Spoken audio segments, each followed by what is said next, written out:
Mr. Robinson, how are you? Turn my phone Been on. a rough week, Turn my phone on quietness. Yeah. real rough week. What do you have, a heart attack?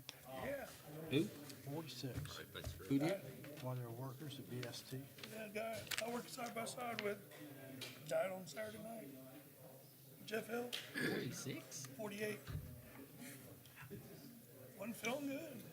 He normal at work. I guess he'd been doing indigestion. Hadn't been going to the doctor for it. So he'd been trying to take over the counter like Gastrax. Oh, and they said sometimes it feels like indigestion. So like he said he was like real tired. This is just hearsay from his wife. Where's he? Because I didn't Said even look at on your. Saturday, had some friends over, wasn't feeling good. I guess he took a whole handful of that Gastrax. Oh, no. And like he's like, I'm Thank you. living at So he went to bed like 9:30. She went and checked on him, he was snoring, and then came back a little bit later and The when he was creamery? snoring, she could tell like he was like He gargling owns that. and then like struggled breathing and then squat and they got him on the floor trying to Right. resuscitate him. I'm pretty sure. Never knew there was anything wrong with him. So that's a guy that like I split all my work with. So like, Oh, my goodness. I have nobody to help me do my job. So it's been Yeah, so it's interesting for you. yeah. Oh, my goodness. So it's been a weird week. So gentlemen, that was just what I shared with Andy earlier about a possible sidewalk thing, and there's some research on it. Okay. It's not for now, by any means. I just printed it up. I was wondering what that was. From the 13th. Like, yeah, September 13th? Yep. Yeah, okay, as long as you got it. Yep, I got it. Nothing, we're not gonna discuss it tonight, but Okay. it's just some of that research.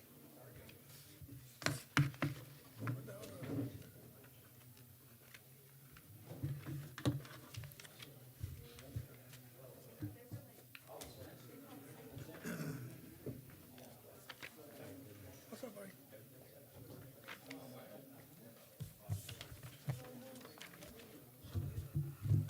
You know your signatures? No, not all yet. I'm still working. Yeah. Yep. I was in here yesterday when I paid utilities, got your wife and water department people. I told her, so I've already got yours. Get yours? I'm gonna get about 10, 12 more names on it. I've got like 36 or 38 right now, but Yeah. I'd just like to get another one there just in case.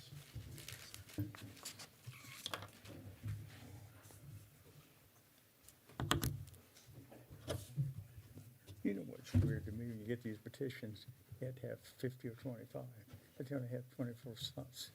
I know, And they got all the paper at the bottom wasted. it's a waste of paper.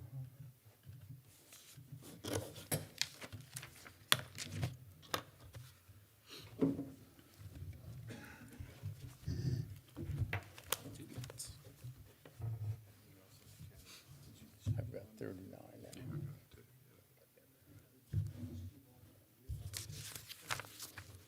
You only need 25 there, don't you? Spend $100,000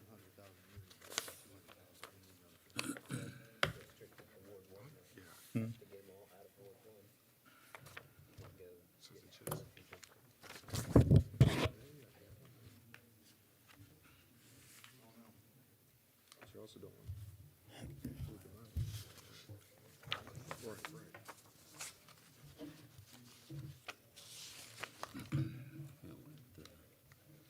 What is it? One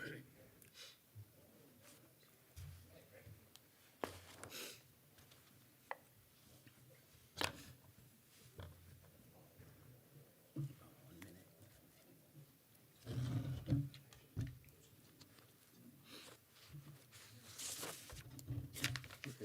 Rich, 118, I'm not gonna remember that. 118 for planning commission for Hey, Greg, thanks for this. preliminary development plans. 142, Oh, Well, we need to. this didn't strike me. Henry probably needs to be reminded. What's that? 142 146, 147. Depending on- Got it? Okay.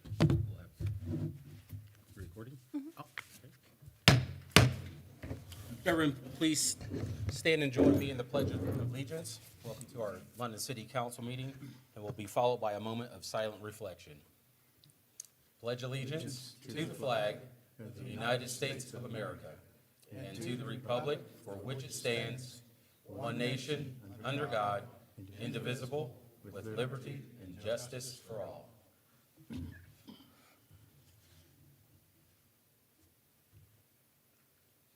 Thank you. Clerk, could you please take our roll call? Mr. Eads? Here. Mr. Peters? Here. Mr. Robinson? Here. Mr. Comer? Here. Mr. Hayes? Present. Mr. Hitt? Here. And Mr. Stahl? Present. All right, good to see everyone this evening. Have you had a chance to take a look at our minutes? All right, any corrections or discussion on those? All right, all in favor of approving our minutes, say aye. Aye. Opposed, same sign.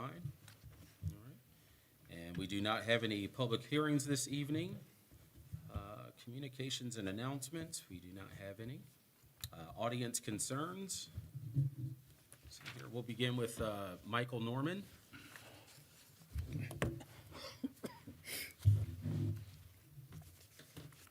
Please state your name, address, and you have 5 minutes, please.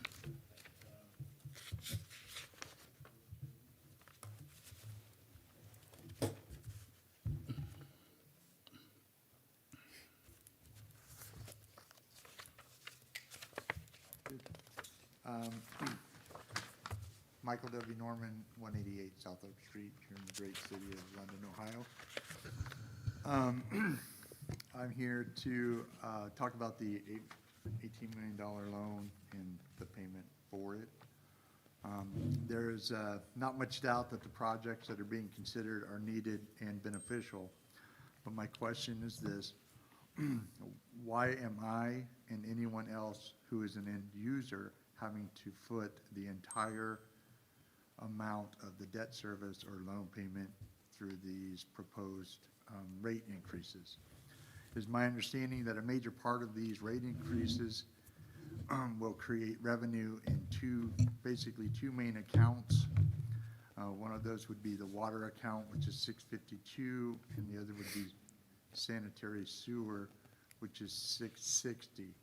If you look at the historical trend of these two accounts from 2018 to 2022, you'll see that these accounts consistently carry over every year, over 80%, which is about 9.5 months worth of their expenses for the upcoming year. So on January 1st, they've already got 9.5 months worth of money right here setting. I find that to be excessive for you to have an 80 to 1 year, 2022, it was actually 96% in both of those accounts. So you started the year January with about 11.5 months worth of funds on the books. So during this meeting, the BPU rep implied that these rate increases are needed or this project can't happen. And I understand that there is a rate increase needed, but I feel that the Finance Committee should have sent this back to the BPU and had them adjust these rates so that they're going to increase us by taking some of this surplus that they're carrying over every year and adding that to the loan payment, or however you have to do it to bring that loan payment down. To put it in perspective, you know, these two accounts, one has like a 291-day carryover, the other one has a 248-day. For that same year period, the entire state of Ohio, their budget, they carried 19.5, which is about 70 days. So we're carrying in these two accounts 3 times that amount, which, like I said, I think it seems excessive. The other thing that was said by the BPU representative during this meeting is that we should consider this, that we have been given a gift, because since there's been no rates since 2017, I think it was said. And to that, I would have to say to the BP representative that I feel that he and the BPU should be thanking us, the end users, that even according to the BPU, they've recognized that there's been times where there's been substandard service, and yet we continue to pay. And because we continue to pay, you have this excess carryover every year. So I feel we're giving you a gift at this point, not the other way around. So, so basically, my question to the council is, are we going to send this back and have them readjust the rates and take some of that surplus and actually put it towards the loan? Thank you. Thank you. My question to BPU is there a certain amount that you need to have in your funds, per year? Is it like 3 months operating or a year operating or something like that? Is there a certain amount that you need to keep in there? Rex, maybe? Thank you. As I've stated about other funds, we usually try to keep a 3-month balance in there. I will say that we've been looking at those. While those have large numbers in their funds, they have been declining. And that was one of the reasons that we've been looking at it, is whenever we see funds starting to decline, we start researching it, and it's to the point where, expenses are exceeding revenues. So you have to do something to sustain that.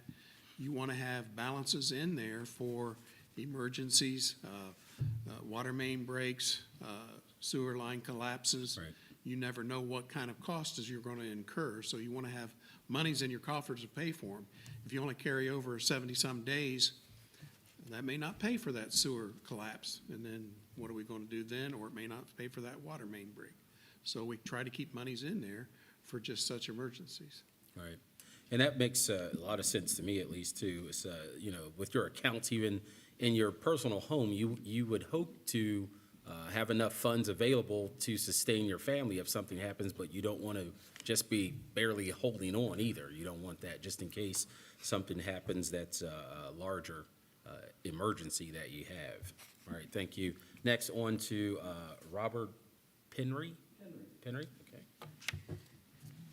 You have 5 minutes.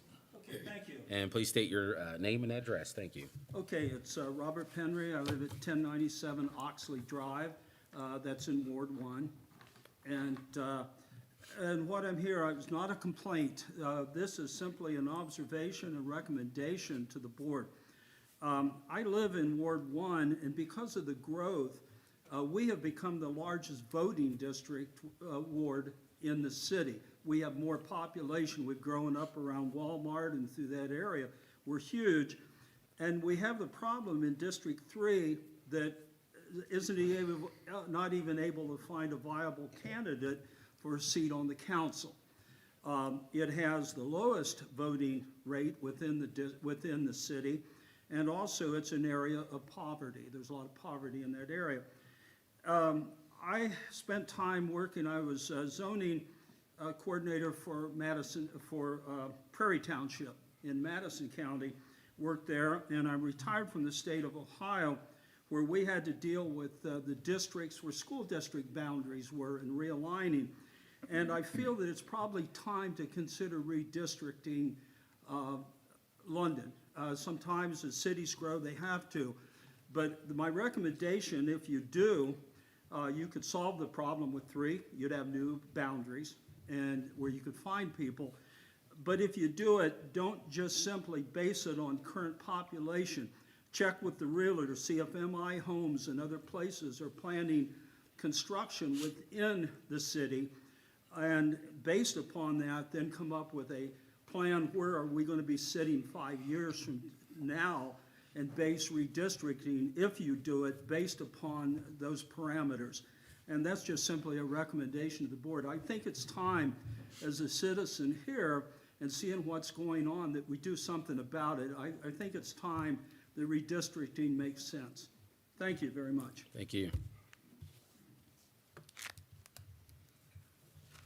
All right. On to, next, we have Tommy Boyd.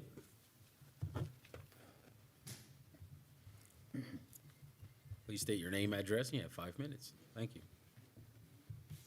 All right, Tommy Boyd, 48 North Union Street, London, Ohio. I'm guessing some of my stuff might come back up a little bit later, talking about the BPU items. But will we have time to answer questions when we're talking about those new items coming up with the loan? Will that be okay, or okay to just go at it now? You can go at it now Okay. as well. Yeah. So our first year increase, I was just trying to see.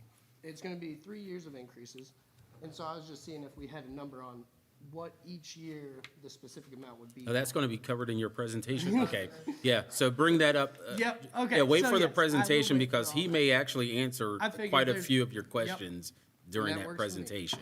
The only one that I'm not sure if it will come up is what about individuals on fixed incomes? Or else just basically surviving off what they have? Are we trying to give any discounts, or have we thought of any altercations to this that we could allow for them? Is that included in there as well? That is not. Okay. There are agencies that will help the needy that have a situation like that. There are several agencies here in Madison County that will help them, So we'd be able to find something for them to be able to alleviate the extra costs. that hopefully, are yes. Going on, because I understand that viewpoint completely, that, that's a major concern. So, other than that, the last thing was, just kind of going into the sidewalks and everything with that one. When we sprayed down the roads with the new black covering, was that considered a resurfacing or just black topping, I guess, of those streets? I know Fourth Street down here had it redone about 2 years ago. Bill, do you want to explain that? Micro So it's a maintenance. It's a maintenance on the roads.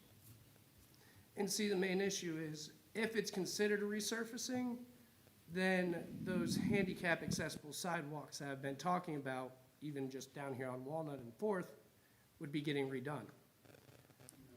And so, that's where I'm kind of bringing up the question of, I'm sure there's something more specific. If federal money is involved in it, then it all must come to ADA compliance. That's why when you do state highways, there's FDA, the federal money is involved, so all things have to be handicapped accessible at that point.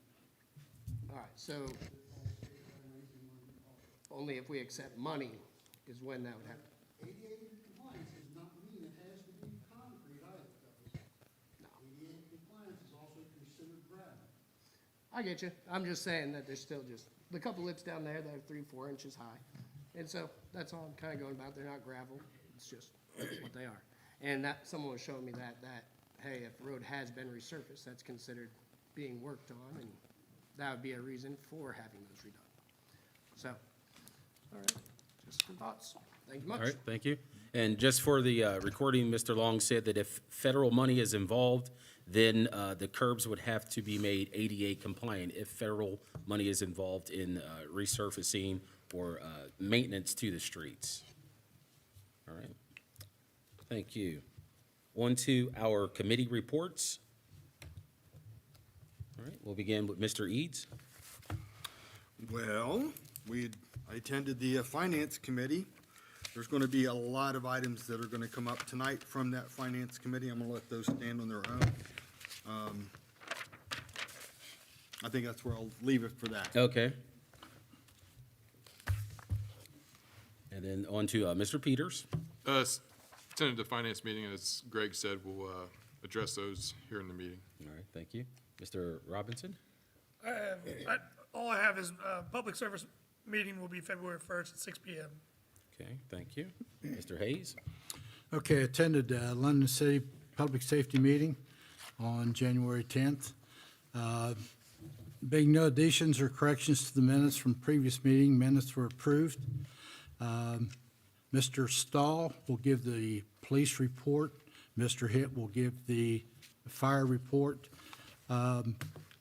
Councilman Hitt made a motion to send permission for grants to council second by yours truly. Those will be here tonight before you. Chief Eads reports that the final inspection was just completed on the new fire truck on 1/11/2023 and estimates that 2 weeks out from delivery. There was a question to Chief Eads, roughly how much does the EMS runs generate in funds? It's roughly around $500. We talked with Mr. Castle, Safety Service Director, about demolition of the community center, which is moving forward. Probably the 27th through the 31st, they'll start tearing it down. Meetings were scheduled for last week, and tenants of the building and the parking lot to discuss entrance and exits during the demolition. There was a question asked about what the cost would have been to rehab the building. It would have been, and Mr. Castle, I don't have my notes don't have a figure here, but it would have been a couple million. Okay. Under old business, Tammy Braskett came in and spoke on the issue of feral cats in the city. This is an ongoing problem, especially in the downtown area. Humane Society is not able to assist us at any capacity right now with that. Ms. Braskett states that per online tool called the Cat Multiplier, each one cat can produce up to 2 million more cats. Wow. One cat can produce up to 2 million more cats in their lifetime. Cat Welfare in Columbus, they provide a voucher for up to 8 cats to be fixed at $10 apiece. Ms. Braskett suggested creating a fund so that if someone is feeding feral cats, they could be reimbursed the $10 after trapping and having the animal fixed. Ms. Braskett will reach out to Cat Welfare for guidance on curbing the issue. I asked her to take the lead on this project, and she stated she was happy to help. Chief Eads asked if there was something that the Downtown London Association could get involved in since the issue is so bad. So I think that question has been answered. Under new business, Kenny Station Apartments, planning application came through. Number of units had increased. The limited maximum number of units to be permitted is going to be 55.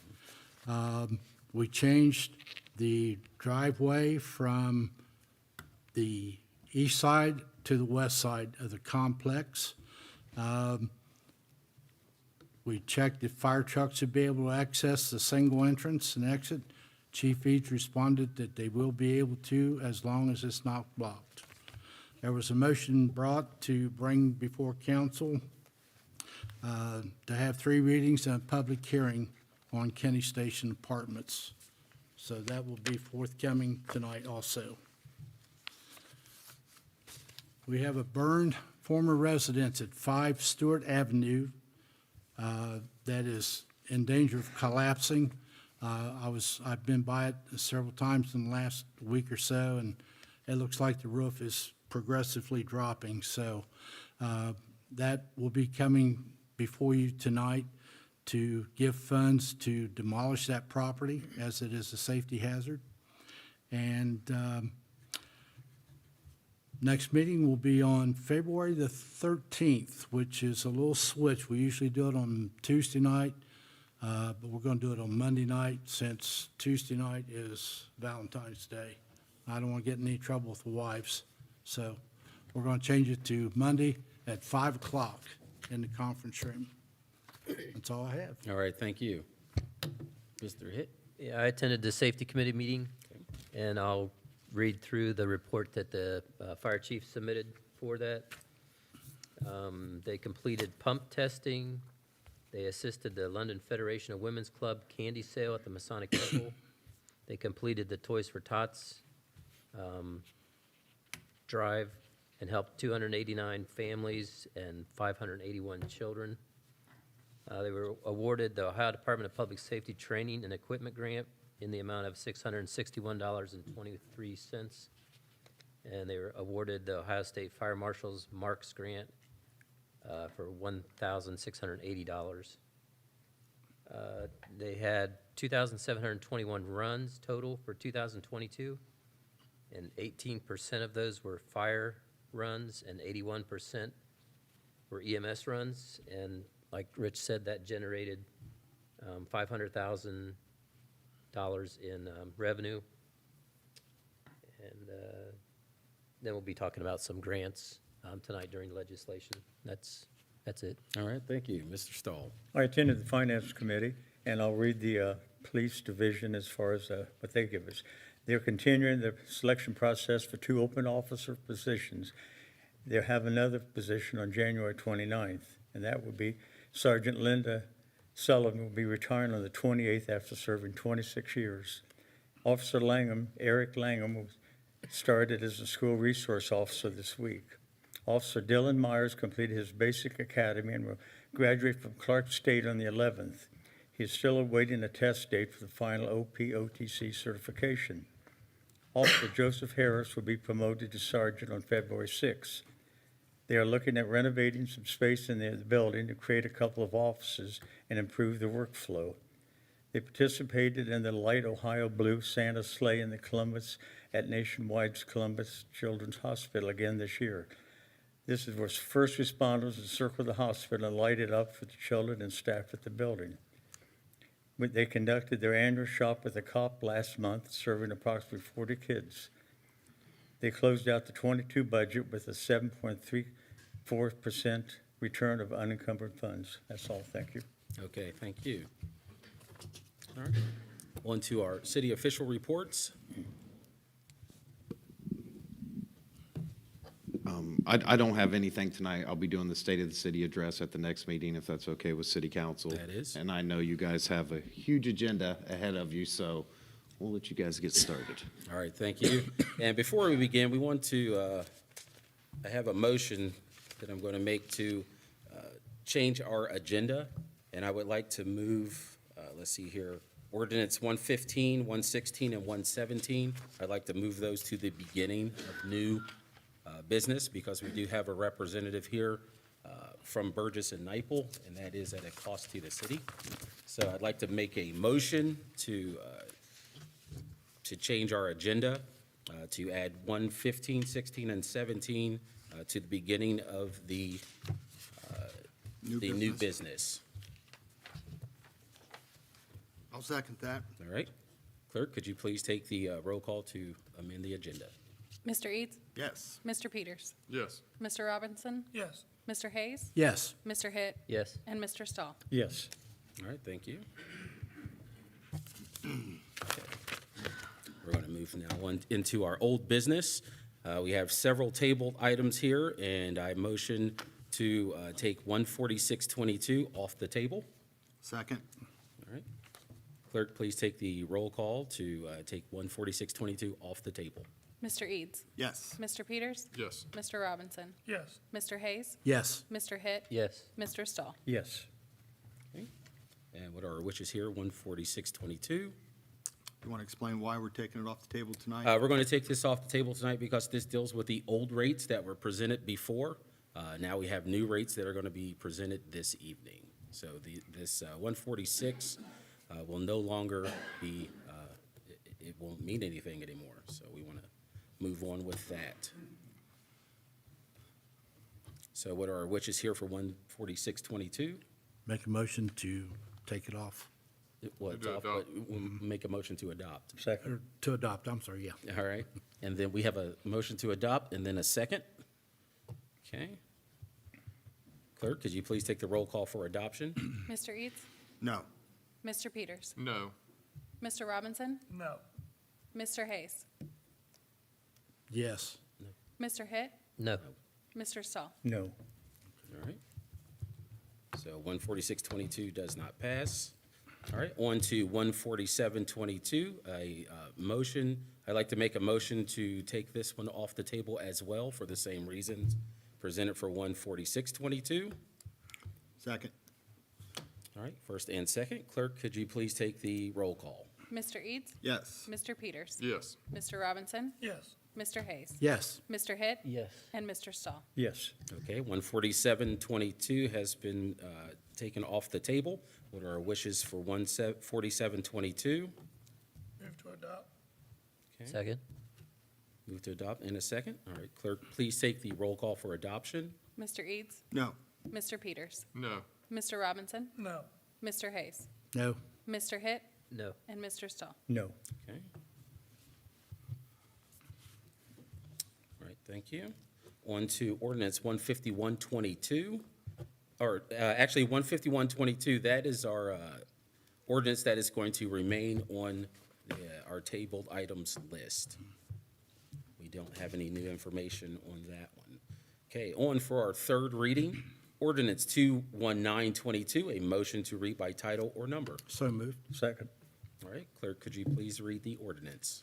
Ordinance 21922, sponsored by Greg Eads, an ordinance to increase the municipal income tax by 0.25% per annum for a continuing period of time commencing July 1st, 2023, of which increase 1/4% per annum shall be used for the purposes of providing funds to pay costs of acquiring, constructing, furnishing, equipping, improving, maintaining, and repairing municipal fire department facilities, to pay general operating expenses of the fire department, and to pay any expenses and debt service charges for debt incurred in connection therewith, and declaring an emergency. So once again, this will be the third reading for this. In order to make it on the ballot, it has to come to a conclusion tonight, unless there's going to be a special meeting, which I hope there's not. But this is to help fund the fire department. We've known for 4 years that this was going to be an issue. We're at that crux now that the fire department needs the funding. And this is, after other attempts where it was combined with other things, this is a standalone chance or opportunity to help fund the fire department. Okay, on for a third reading. What are our wishes here? Any further discussion, 21922? Okay, Move to adopt. Second. all right, first and second. Clerk, could you please take the roll call for adoption? Mr. Eads? Yes. Mr. Peters? Yes. Mr. Robinson? Yes.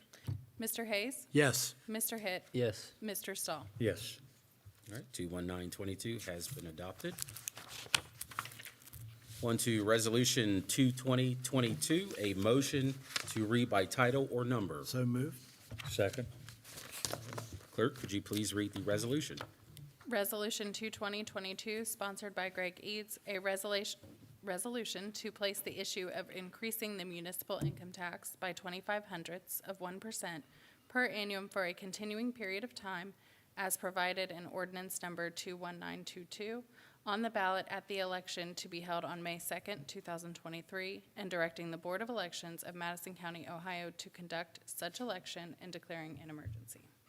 So this is the ordinance that actually puts it on the ballot to let everybody have a chance to vote.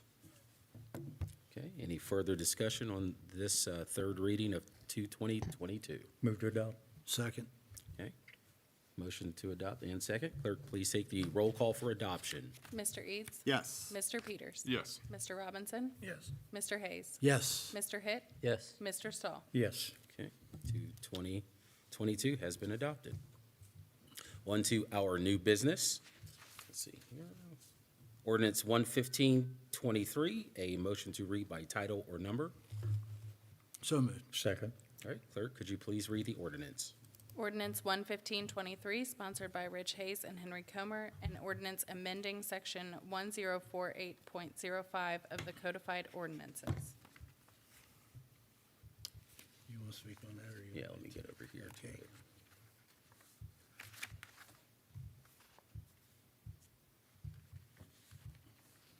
Fifteen, there we go.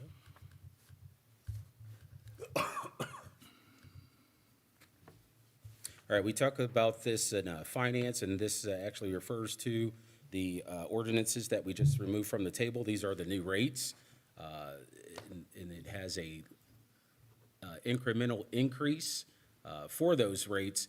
And I, for one, feel that a lot of these actually, all of these rates are 100% needed for the city. We talk about, the infrastructure of the city. We talk about the city growing and moving into the future and getting better. These are some of the things that have been put by the wayside, and some of the reasons why we have some of the issues with the infrastructure in our city that we are currently experiencing. This, along with a couple of the other ordinances here, 15, 16, and 17, these are very important ordinances in order for the city to actually move into the future. If we don't take care of some of these structural issues that we have with our waters and our sewer and things like that, if we don't take care of that now, I don't see a real viable way for us to move into the future, especially with the problems that we are currently experiencing with all of our infrastructure in our city. And tonight, we do have some representatives from the BPU, and he's going to explain a little bit more about this here. Are you ready for your presentation, Mr. Leilanik? Thank you, Mr. President. Is this on? Yes. Okay. And Councilmen, thanks for moving this for us. We do have a special guest. I want to introduce Mr. John Schwartzbaugh, who is our engineering firm and representative of Burgess & Nyepel. Been working with us for the last 8 or 9 months. Burgess & Nyepel won the bid to work on the sewer and water enhancements and problems and fixes for our city. And it's been a wonderful partnership so far. So I'm going to allow John to come on up and address council. We do have a presentation, okay? We've been talking for years now about the increase in rate and the infrastructure improvements, et cetera. I mean, ad nauseum. I've appeared in front of you many times. We have it down on a presentation. I think it will remain apparent when you leave tonight. Hey, okay, yeah, now we understand, and we understand the price tag. I'll address Michael Norman's concern about the surpluses in the accounts, and that will become painfully clear when I'm done with that explanation, okay? And then finally, I'll address the ordinances and the increases in our pricing. And at the end of the day, I think everybody's gonna scratch their head and say, well, okay. So, do you get the screen on your computers there? No, we do not. We just Okay, if you can see, that's fine. If not, I would invite you down to get a better look at the screen. So, John, maybe introduce yourself and. Thank you, council, for having me Thank tonight. I'm John Schwartzbaugh, Burgess & Nyepel. I've been practicing engineering for about 25 years now. So I'm gonna walk you through, make sure the presentation's up. Yep, I'm gonna walk you through the presentation. If you have questions or anything, feel free to stop me at any time. I've also got Steve and TJ and Rick here. If there's any questions that I can't answer, hopefully one of them can, because they're your operators. Thank you.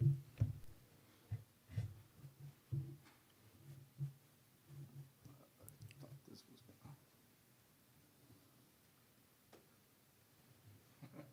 Sorry, technical difficulties.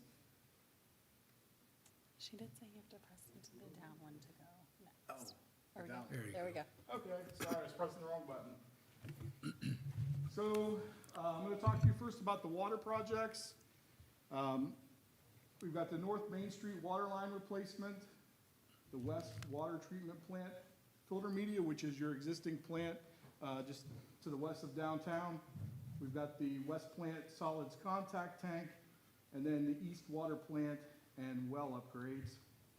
On the sewer projects, there is the East Side Trunk Sewer, the new sewer for East Lincoln and Riley Street, the sewer system study, and then associated sewer repairs that are recommended out of that study, whether it's rehab, sewer rehab or replacement, to account for some of those issues where you have cracking or roots or things like that getting into your sewer. So I'm gonna talk a little bit first about the North Main Street water line replacement. There is currently a water line here, however, it is failing rather frequently. It's gonna come from here at Garfield, all the way up to just past the bowling alley. At that point, it's gonna connect into the county water line that's been extended down here. Let me address that, John. Oh, Okay. sure, sorry. This has been mentioned previously, but I don't think at council. The mayor and the board negotiated with the county in 2022 to see if there was a potential for an emergency hookup with the county, because at that time, our plant still was without resolution, and the county had adequate water, which they would gladly sell us at a discount. And so the project was approved. We have a memorandum of understanding between the county and the city that the county will build their water line from the prison farm down to our terminus at the bowling alley Bluebird site. And they are doing that at their own dime. We're not paying anything for that. They had improvement dollars given to them by the state. Don't ask me what program, but they found it to be suitable for this purpose here. And what that will do is it will provide a stream of water from the prison to our terminus at the same PSI that we have. So the two will equal out. So in the event that we have a problem, an emergency, if our plant goes down or both plants go down, we can buy water from the county. In the event that they need it, we can sell water to the county, okay? So the reason that that line needs replaced, and John alluded to it, was that that water line, like a lot of our mains in the city, is old, very, very old. It does rupture very frequently. You can recall late last fall, it ruptured because the restaurant was testing out their fire suppression system, and they turned it off too fast, and boom, we blew a big hole, okay? So the fear is, when we connect with the county, the water pressure will be too great, that whole line needs to be replaced, okay? So that explains that water main and why it needs replaced, and then our connectivity with the county. It's a win-win. It's not costing us a dime to do that. But when you see the price tag for this piece of pipe, you'll quickly understand why things are so expensive, okay? And they'll address some of Mr. Norman's concerns. So, John, thank you for letting me. Sure, go ahead. Total project cost we're looking at, including design, permits, and everything, is about $1.271 million to replace that water line.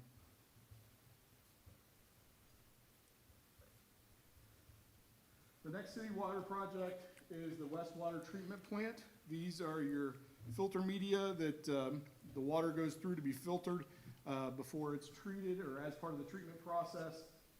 These filters, the media, typically last around 15 years. They were last replaced in what we believe to be is about 2005. So we've hit that 15-year window. The anticipated construction cost to replace the filter media in these, in the beds is about $113,500. Sir? Yes. So when the water plant had a trouble last year and it blew a bearing, that's when this came to light, that this probably needed to happen very soon because it hadn't been replaced for so long. Is that right, Mr. Lalonick? Actually, that's the next project. That's the next one, Greg. Yep. But TJ can address some of those as well. Okay, I thought this was brought up at that point, that this needed to be done. This needs to be done. These filters should be replaced how often? Every 15 years. Every 15 years, and they haven't been replaced. TJ? That's correct. Okay, feel free to jump in here. This is a group effort. All right, so they're very, very, very expensive. We just haven't replaced them. We've held off on them because so far status quo, but we're trying to be good stewards of our bank funds as well. Go ahead. So the next project is the solids contact tank for softening. This current solids contact tank is over 20 years old. This is the bearing that failed in 2022. We would like to build an additional solids contact tank adjacent to it so that this one can be maintained a little bit better, because this is the only one you have, and just like you guys experienced, when it went out, it's out. Anticipated project cost for this, to build this redundant extra tank so that this one can be taken out of service and maintained, is about $791,000. Okay, question? Sure. And I don't know what you have for your next slide, so I apologize. if I'm No, that's getting ahead. okay. So between these two items, with the new filters and a new tank, should people in London expect better water quality or less solids in their water that they may see now? So I'm not familiar with the issues that you're having with the water quality. I know we talked that people have complained about chlorine, but that's just the normal part of the water treatment process, and it's there to actually protect the people in case there is a leak or issues with that the chlorine's there to kill the bacteria and the bugs. John and Greg, I'm going to bring up TJ Price, who's our water superintendent.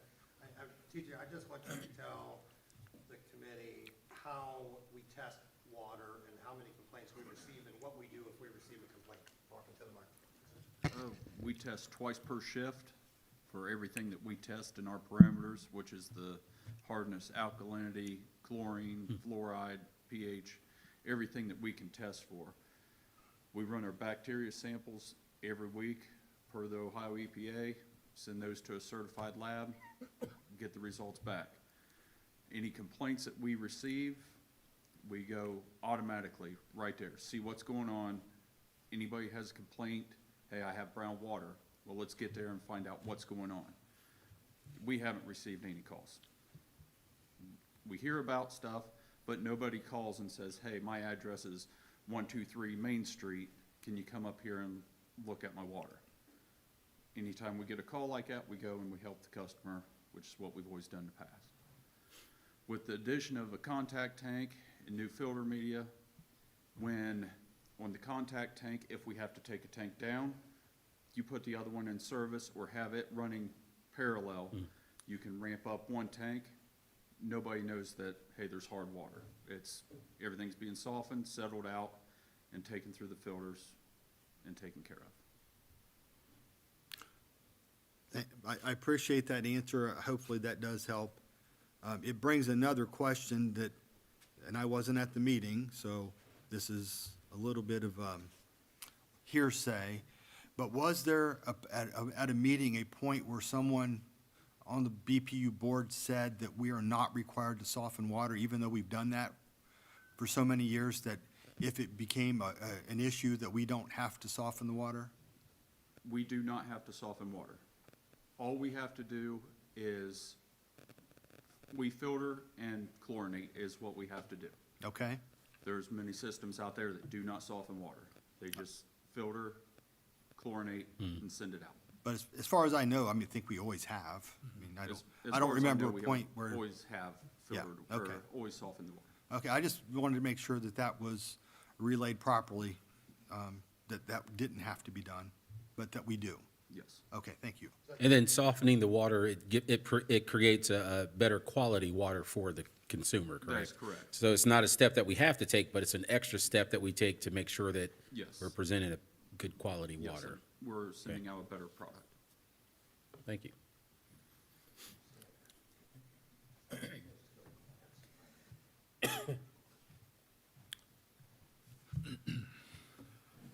So, the next project I want to talk about is the East Water Treatment Plant.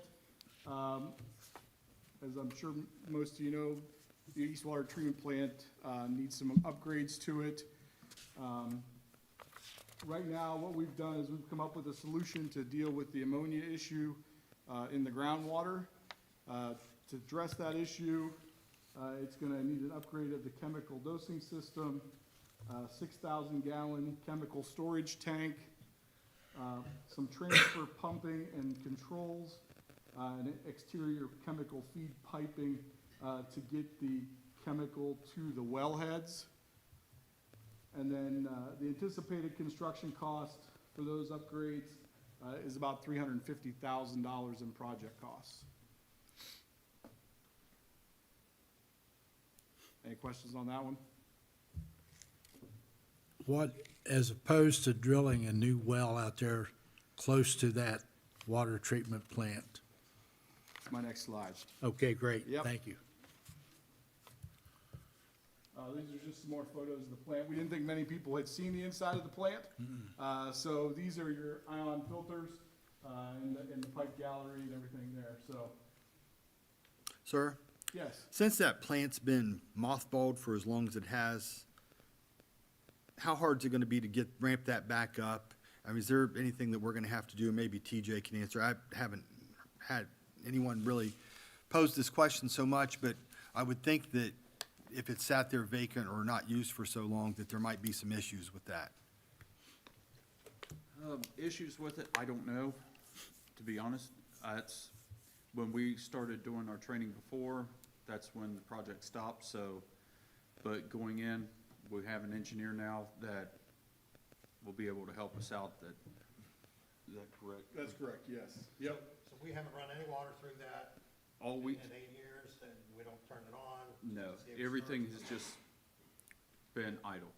Well, you would just think if machinery's been idle for that long, it may lock up or seize up and have to have things done to it. That's just from my outsider's point looking in on that. Yeah, you're absolutely right. And we haven't ran it, so we can't say right now what needs to be done. So whatever this cost is could be increased. Well, Greg, let's hope not, okay? You know how much this costs. I mean, many, many millions of dollars, right? State of the art.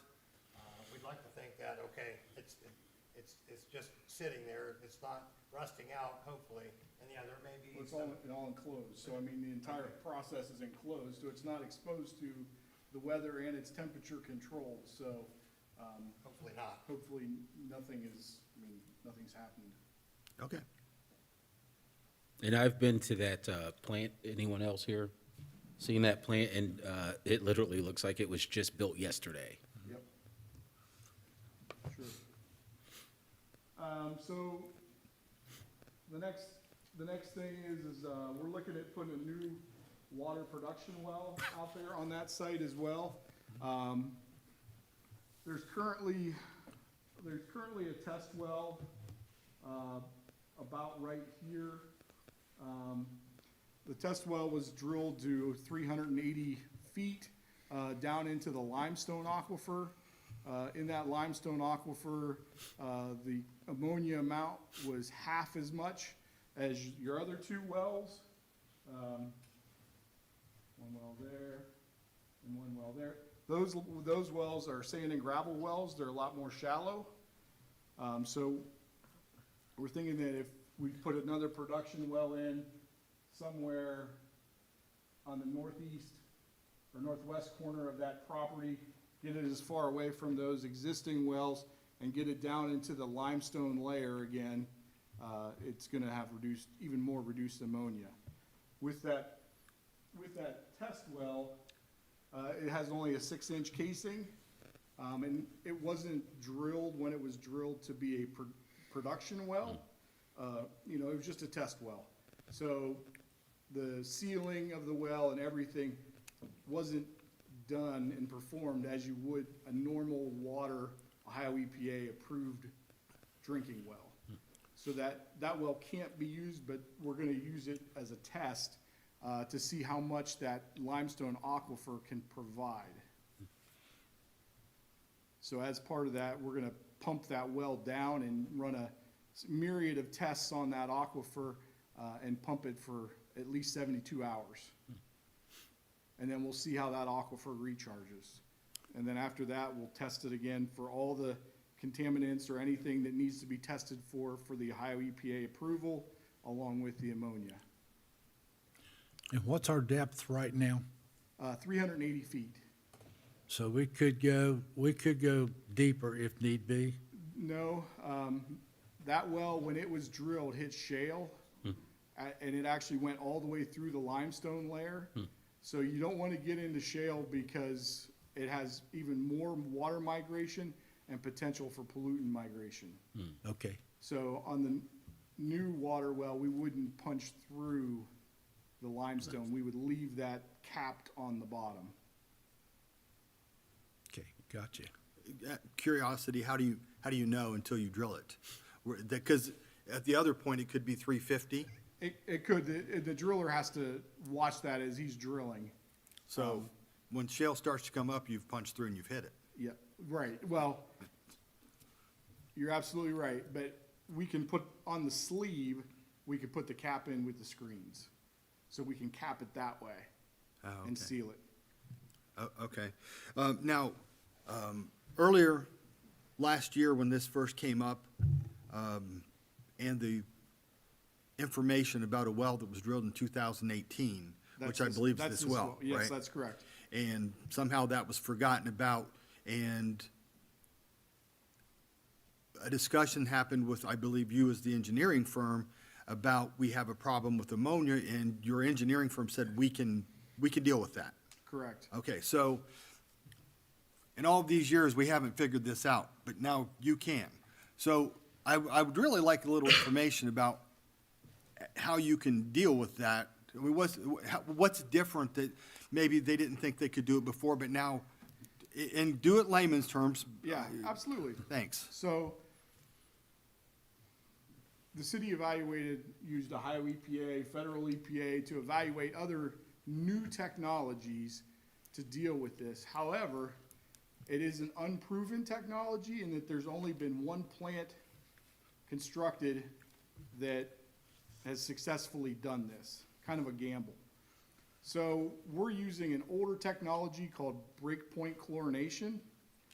What we do is we hit the water coming out of the wells with a high dose of chlorine. That high dose of chlorine neutralizes the ammonia. The water then goes into a chlorine contact tank that's buried here on the east side of the plant, and it has a detention time of about 20 minutes. So that water just sits in there and is having that chlorine or hypochlorite work on the ammonia. Then goes through the plant process, and then on the back side of the plant, we add chlorine back in for the public safety, so that way when it goes out in the system, if there's any bacteria or bugs or anything like that, it gets taken care of. Okay, I'm gonna simplify that because I think this is right. You're gonna bring it up, you're gonna chlorinate the water, then you're gonna kind of remove that Correct. so that it's not a dangerously high dose. Correct. And then when that water is back down to a level, then you're gonna chlorinate that to a safe level that's normal for drinking water. Correct, because what happens is that ammonia actually eats the chlorine. Okay, And so eats it is a simple term, but right. it eats the chlorine so that when it goes into the tank, it goes through the filters, the chlorine's neutralized, the ammonia's neutralized, and the water gets filtered through the ion exchange filters. Is there gonna be a redundant system or a backup system if you have one super chlorinator, whatever that term really is? That if that fails, then we're back in the same boat, right? Well, you're gonna still have 3 wells out there connected to this. Yeah? So the thing we're gonna do is we're gonna blend the water from the 2 best wells and keep that one other well as simply just an emergency, is what our plan is. Yeah, I'm not talking about the wells, I'm talking about what the super chlorination part of that tank. Is there gonna be a backup tank or a redundant tank? Because if that fails for any reason, Well, it's just a pipe in the ground with ends capped on it. It's not, it shouldn't fail. okay, okay. Yeah. Yep.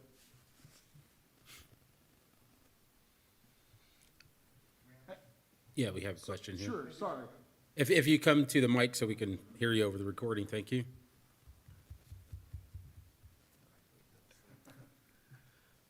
Okay, so I just want to come get here with you. So when this first happened, when we first found out there was ammonia, it was reported to us that it was just above the spot where the EPA says, no, you can't use it. So my question is, that well that we took the water out of, which was at the 145 somewhere, that it has the higher amount. Right. If it was just above where the EPA said you can't use it, and then now you found at 300 or whatever it is, that's half the amount, is this new process even necessary? Are we now, shouldn't we now be below the safety amount? Yeah, so I don't know who you're citing, Mike. I don't know who said that we were just above that EPA level. Their word for actually slightly above. Well, I don't know who said that, I don't know what the EPA magic number is, but those wells we have right now are 4 parts per million. Mr. Leilani, could you use the mic, please? Thank you. Sorry, Mr. President. Oh, thank you. So those wells that we have now are, they're at 155, 156 feet, and their contamination level is 4 parts per million. The deeper well that we have found on the site that was drilled in 2018, and Greg, to your point, they probably was hoping to find no ammonia. They found ammonia and said, screw it, we got a bad, system here. So it's less than one half the ammonia concentration, okay? So the well driller who pumped that, and we took our test, said that was 275. So we thought, well, we'll go down further, found out it was 380 feet, okay, so we're right above the shale level, but it's only 6 inches. So the size of a new well, we're putting pipe in the ground of 18 inches. We're gonna get anywhere from 500 to 1,500 gallons per minute capacity out of those wells is what we're hoping to find, that new well. Let me put something in perspective. The old water plant that we have is pumping 1 million gallons a day, 1 million, okay? And it's tired. It's been pumping and pumping and pumping and pumping. And, we talked earlier tonight about some of the mechanisms in there that probably should have been repaired a long time ago, I have been holding up, but it's only a matter of time. So this plant that we have here is rated for 750,000 a day. The EPA will only let us pump 500, churn 500,000 gallons a day there. So we can only do half of the production of our existing well. Now, those 2 wells that we have, and we can only use one at a time, isn't pumping 500,000 a day. They're not even there, okay? So you wonder, well, if we can fix this ammonia issue with just the wells that we have, why don't we do that and save $1.5 million? Because those wells are deeply contaminated, and it costs $100,000 a year to just treat those with chlorine. Secondly is, what happens if we can't keep up? And I don't know what they're pumping, TJ. I think that maybe we got 350 or 400. We were hoping to take half of the 1 million gallons a day off of our old plant just to give it a little rest and have another plant, pick up that slack. So with the deep water well, we think we can do that. Plus, we reduce substantially the chlorine costs per year, okay? So back to Mr. Norman's question about our levels being, just above the EPA standards. No, they're well above. I don't know if we can tolerate any ammonia in the system. John? No, No, you no. gotta get it. Yeah, so that was misinformation, okay? Thank you. I think the words that I've heard to describe the well is, we hit the jackpot of ammonia. Yeah. If we could figure out how it got there, I mean, that area was all agricultural at one time. I don't know if it's from the agricultural or if it's something in that sand and gravel layer. But that's why we've gone to the deeper rock limestone aquifer. Okay, thank you. What isn't since that was 4 parts per million and this is a little less than half or less than half, so we'll call it 1.6, I don't know what it is. What is there an acceptable level, or is that gotta be 0? We want to take all of it out before it goes through the ion exchange filters. Okay, and the comparison before, at an earlier meeting, was South Charleston. What's their level, and what, before South treatment? Charleston, I believe, is 1.9. Okay, so theirs was a 1.9 before treatment. Yep. Okay. I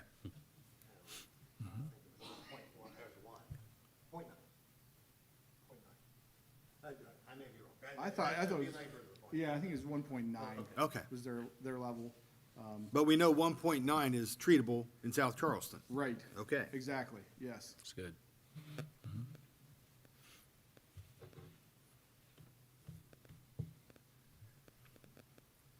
So now moving on to sewer projects.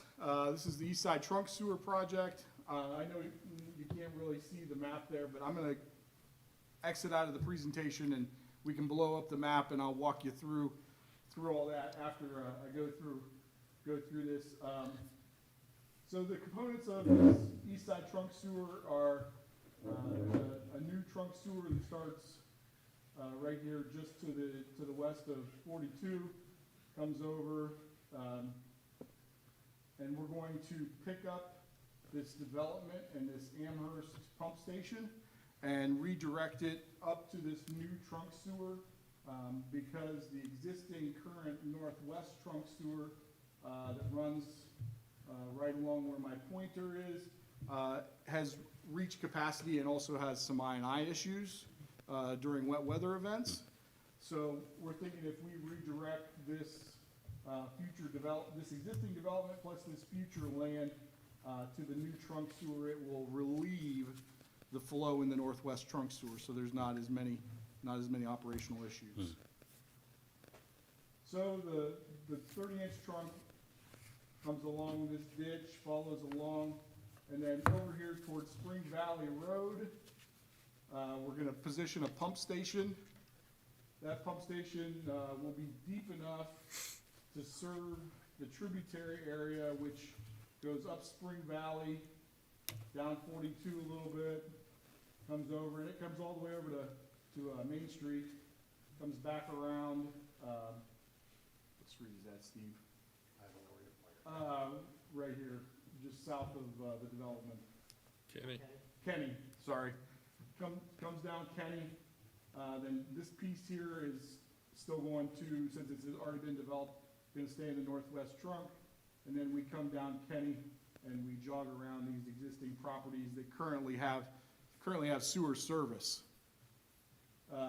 This also includes a little bit of area to the east of Spring Valley and a little bit of the area to the south by the railroad tracks here.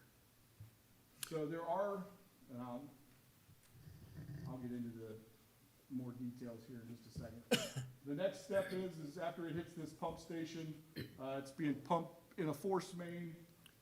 Force main comes over here and is going to tie into the Sharp Avenue pump station, which then gets pumped directly to the treatment plant. And so with those upgrades at the Sharp Avenue pump station, this pump station, and we still have to evaluate yet whether we're going to take the Amherst pump station off service and transition it to gravity. So that way there's one less pump station the city has to maintain. But either way, we're gonna be running a new line, either a new force main or a new gravity sewer there along 42. Anticipated construction costs for this, total project cost is about $13.157 million. Let me get out of the presentation here for just a second and we'll go through the map a little bit.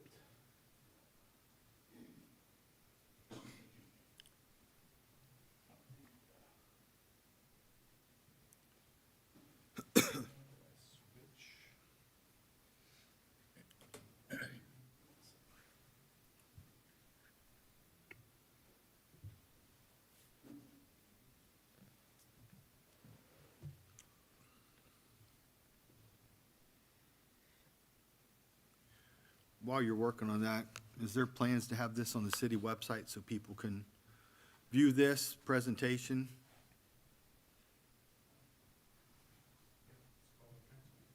Pardon me? It's called the council meeting? But that's not on the video. That,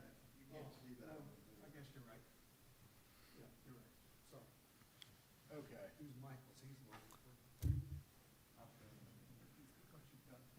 There we go, okay. Sorry about that. So here's the very northwest corner of the project area. Let's zoom out just a hair more. Hang on a minute. Grab that microphone. If you're gonna stand over there, grab that microphone. Sorry about that. Well, that's okay. As long as you got the mic, we can hear you. Okay, sorry about that. So this is to the west of the Amherst Pump Station and over here to South State Route 38. And then it comes down, like I said earlier, comes down Kenny Road. And then all this area,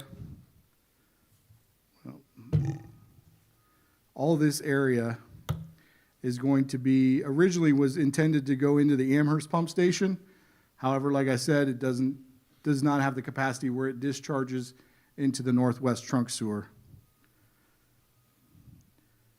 And then it comes over here to State Route 42, goes on State Route 42 till it hits Spring Valley Road for the tributary boundary. And then comes down Spring Valley, jogs over, and picks up this piece of property right here. Right where? Sorry, it's just to the east of Spring Valley Road. Well, I'm not real sure where Spring Valley is on there. Sorry. Let me use the pointer. There you go. Spring Valley Road's right here. So we're gonna run water lines to property that's not annexed in the city, or has that been annexed? That hasn't been annexed yet. As the properties develop, that's when they'll be annexed in. We're not putting.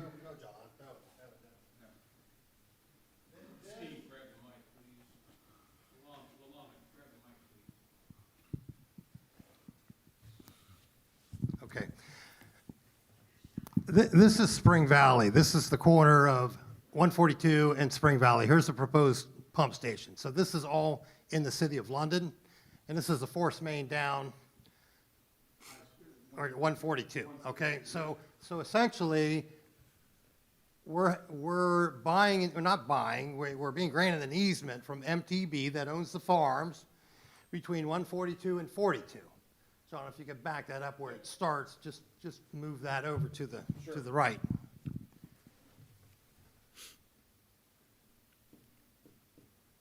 Keep going. Okay, stop. Yep. Okay, so this is Eagleton.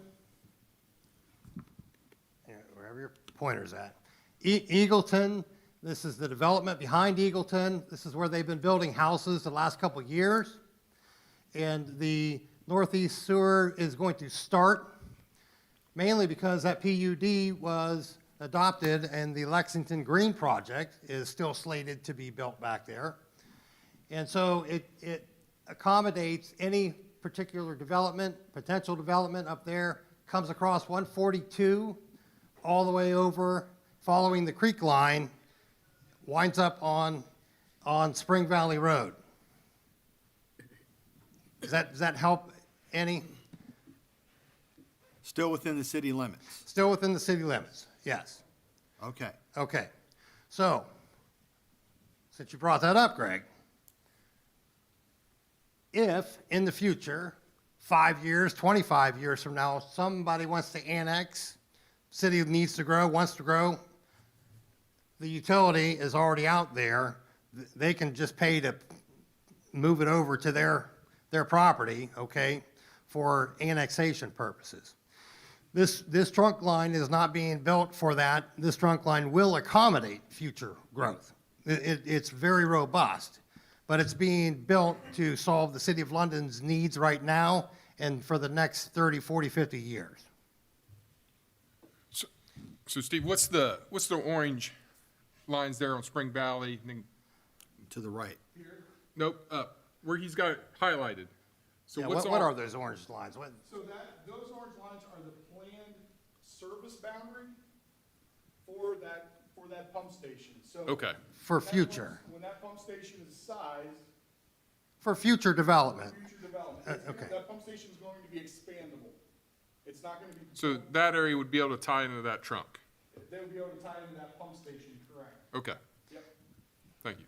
But let's be very clear, this is not being built for that. That is way off I the was just radar. saying, it can accommodate that. It if- can accommodate, Right. yes. Yes. Okay.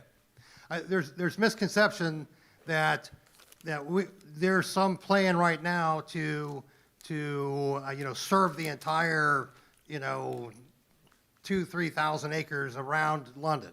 Well, maybe one day, but right now, this plan is being put in place to settle the problems that we're having, particularly at Amherst, but be there for future development needs within Okay. the city boundaries or in the future outside of city boundaries. Okay, since we're using the word "to be clear."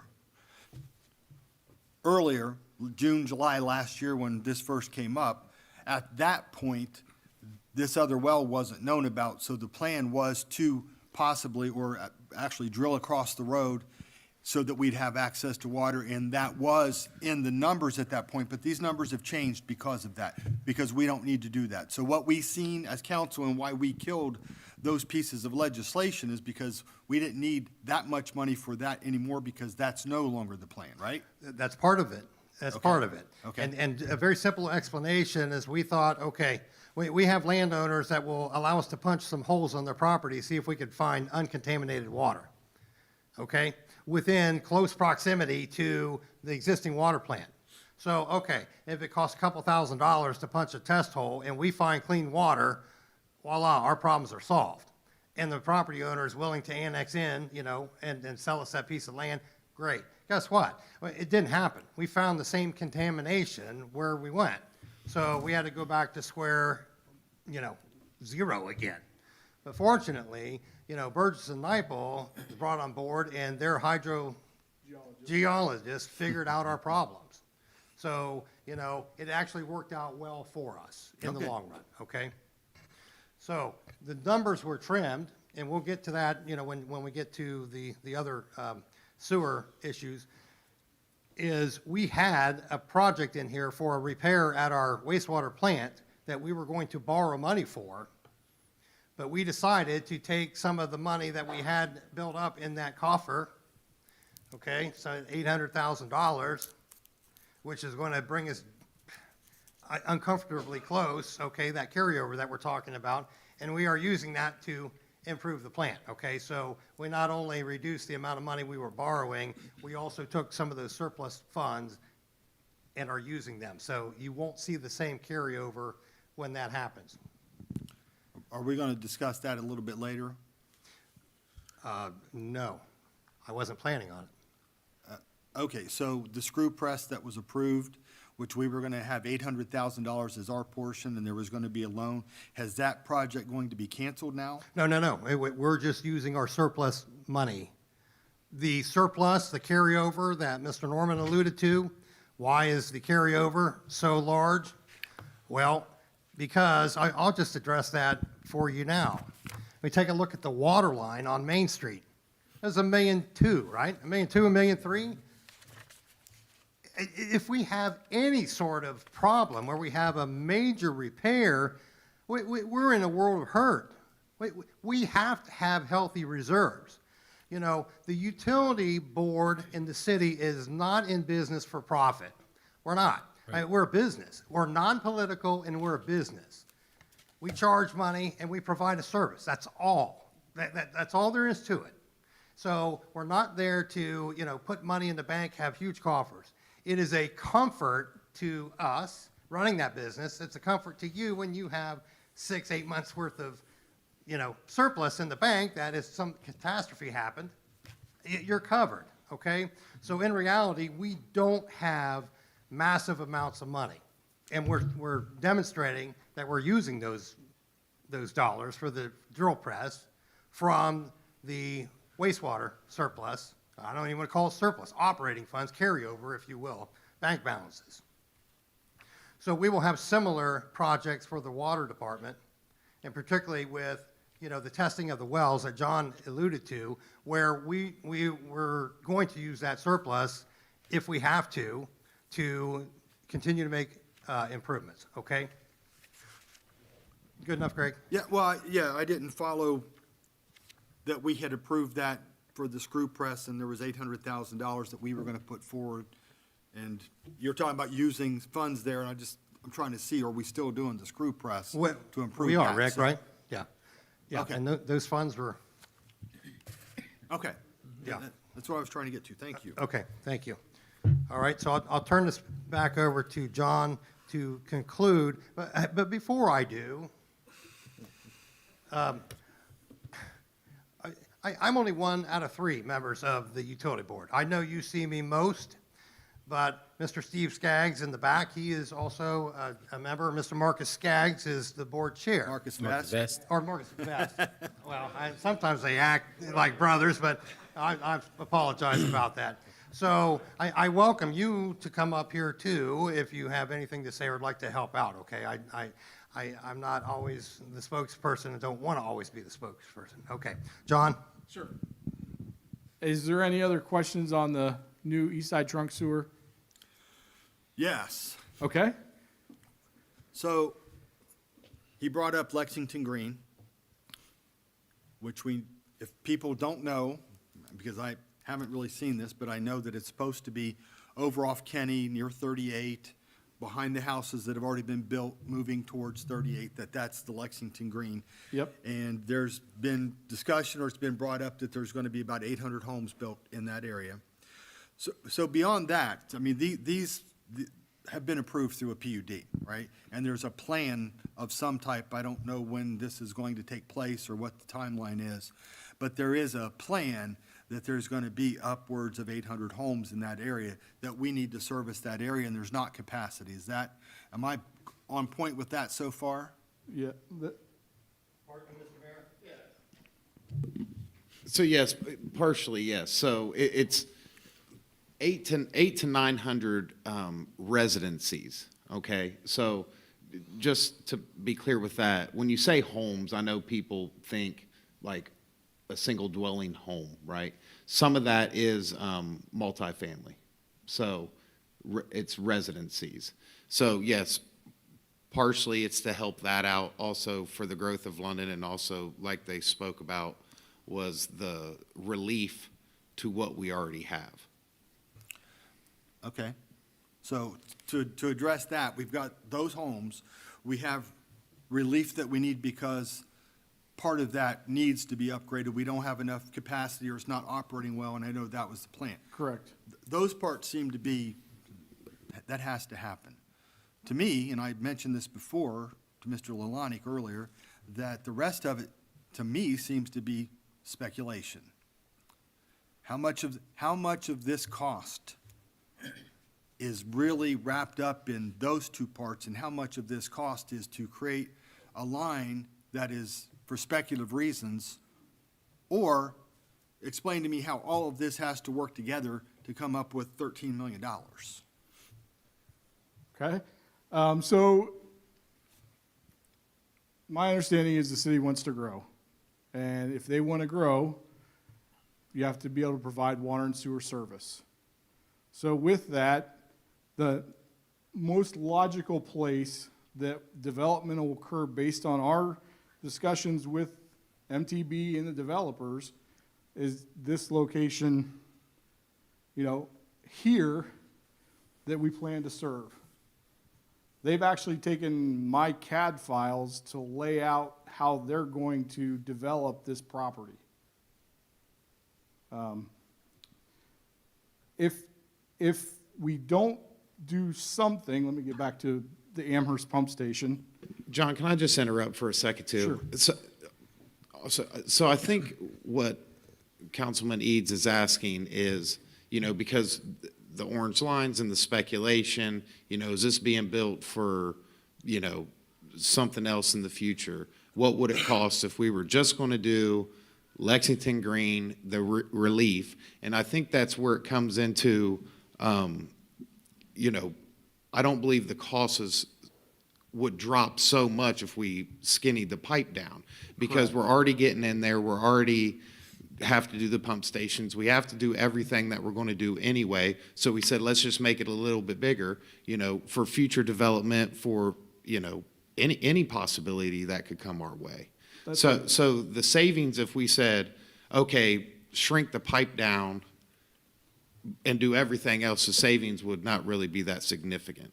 That's correct. I mean, if we look back at the previous Strand report, it was only going to serve the existing city corporation limit, which is the yellow line that I'm not sure how well everybody can see.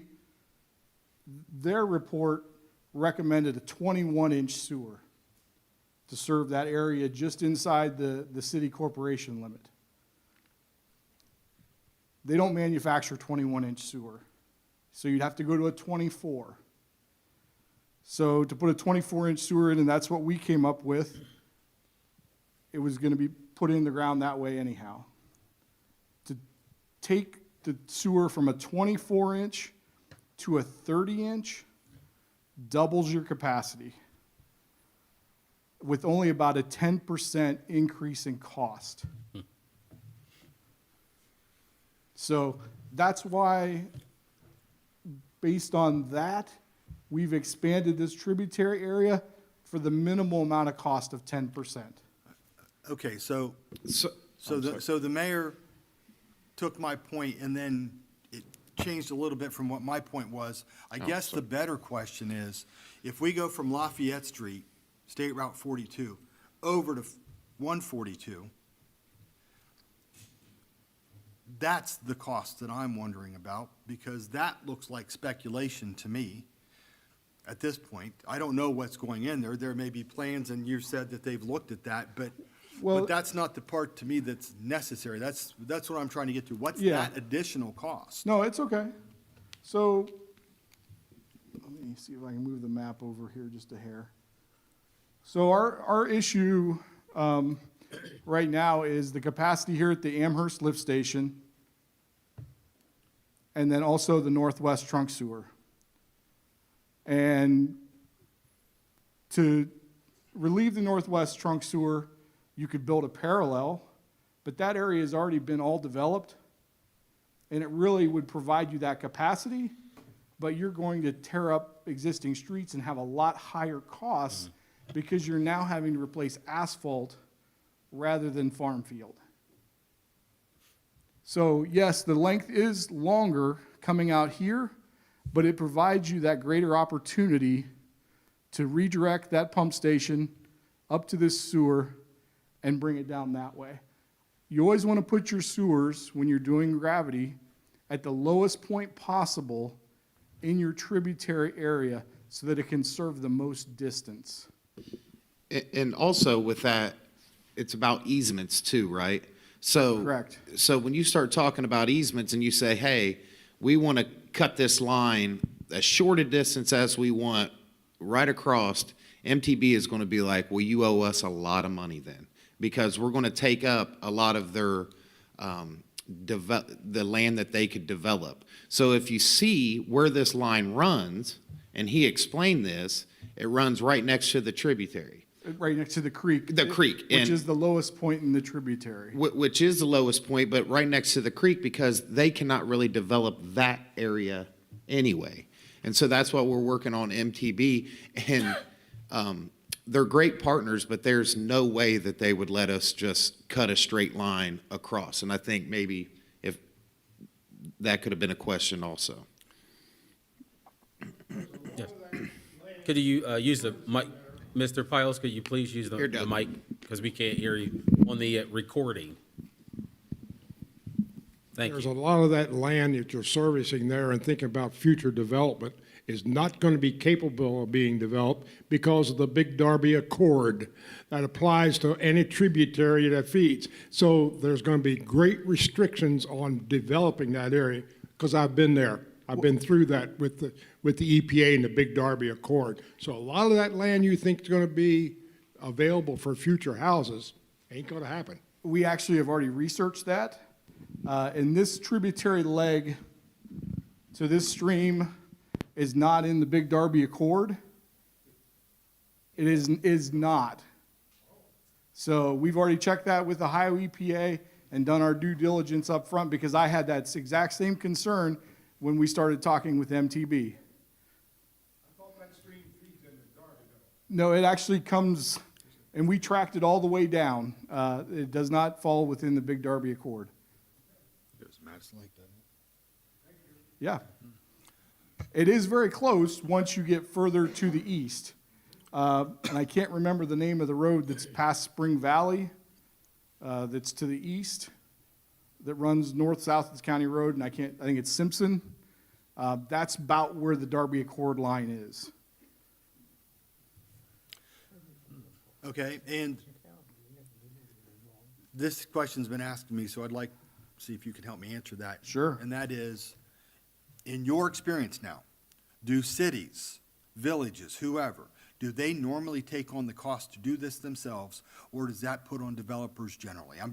Who does it normally go to in the cost? So it's interesting you asked this. I had this exact same question asked to me in 2006 by the city of Delaware. And they said, hey, we've got all this growth. Developers are coming to town wanting to say, hey, we want to develop this area. And they're like, okay, well, what are we going to do? And the developer didn't want to pay to have the trunk sewer extended, but he wanted to be able to connect onto it with his improvements. So the city, back in 2006, said, John, we need you to design a trunk sewer. And that trunk sewer was 25,000 feet long, so over 4 miles long, to serve their entire southeast area. That trunk sewer is 48 inches. Since that time, that area has exploded with growth because it now has new service for water and sewer, and they're able to charge their tap fees, they're able to charge their monthly service fees for all those developments that have come to pay back that loan. Okay, so what was the answer? Who normally does it, cities or The developers? city paid for that, yes. It was a $12 million project back in 2006. And since 2006, in the last 17 years, your experience is? The same thing, yeah, Okay, absolutely. okay. Yep. Any other questions on the trunk sewer?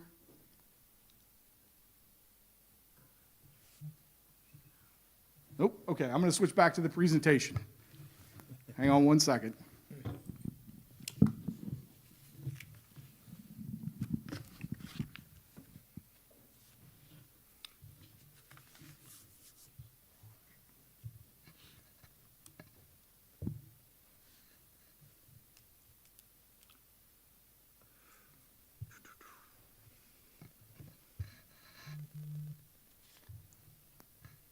Okay, perfect.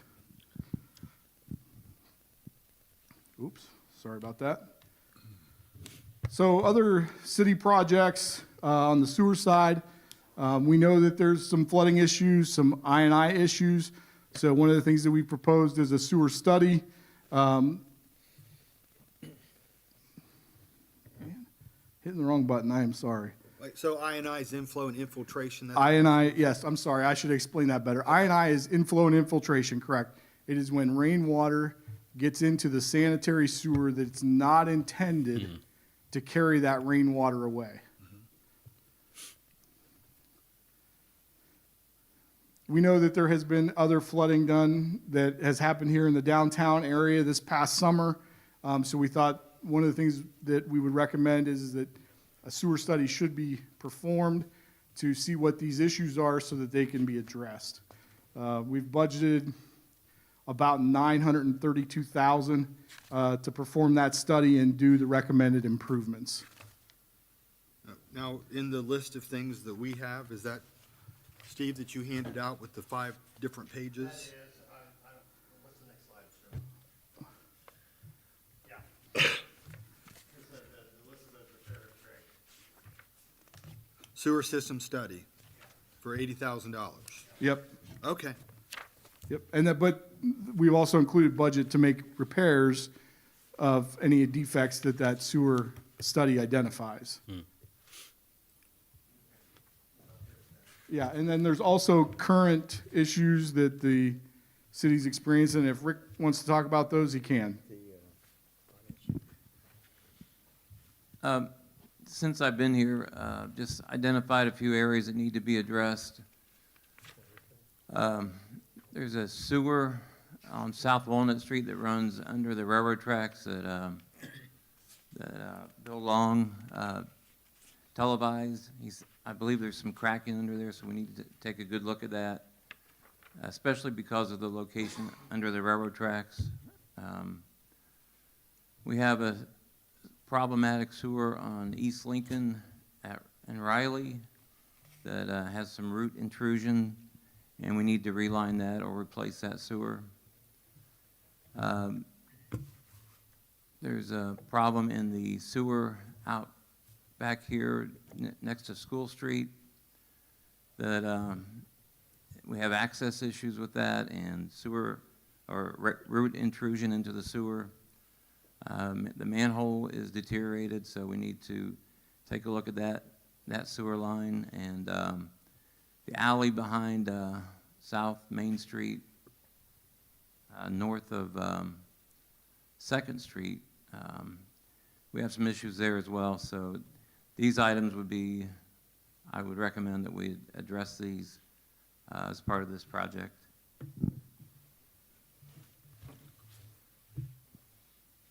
Okay. Total project cost for those repairs are $79,350. And that's with the study of 80, or that's additional? That's just to perform these repairs. Oh, those repairs alone? Yep, okay. just those four or five repairs that we have listed. Okay. Yep. So to pull it together as a summary for everyone, with all the water projects that we talked about, it's about $4.4 million total. And then for the sewer projects, it's a little over 14 million. And then bringing the total cost for water and sewer to almost 18.5 million.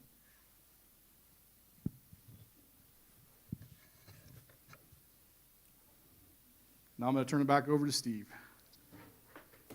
Thank you very much for that presentation. Sure. Can I ask one real quick question? Absolutely. Get it straight from the man's mouth.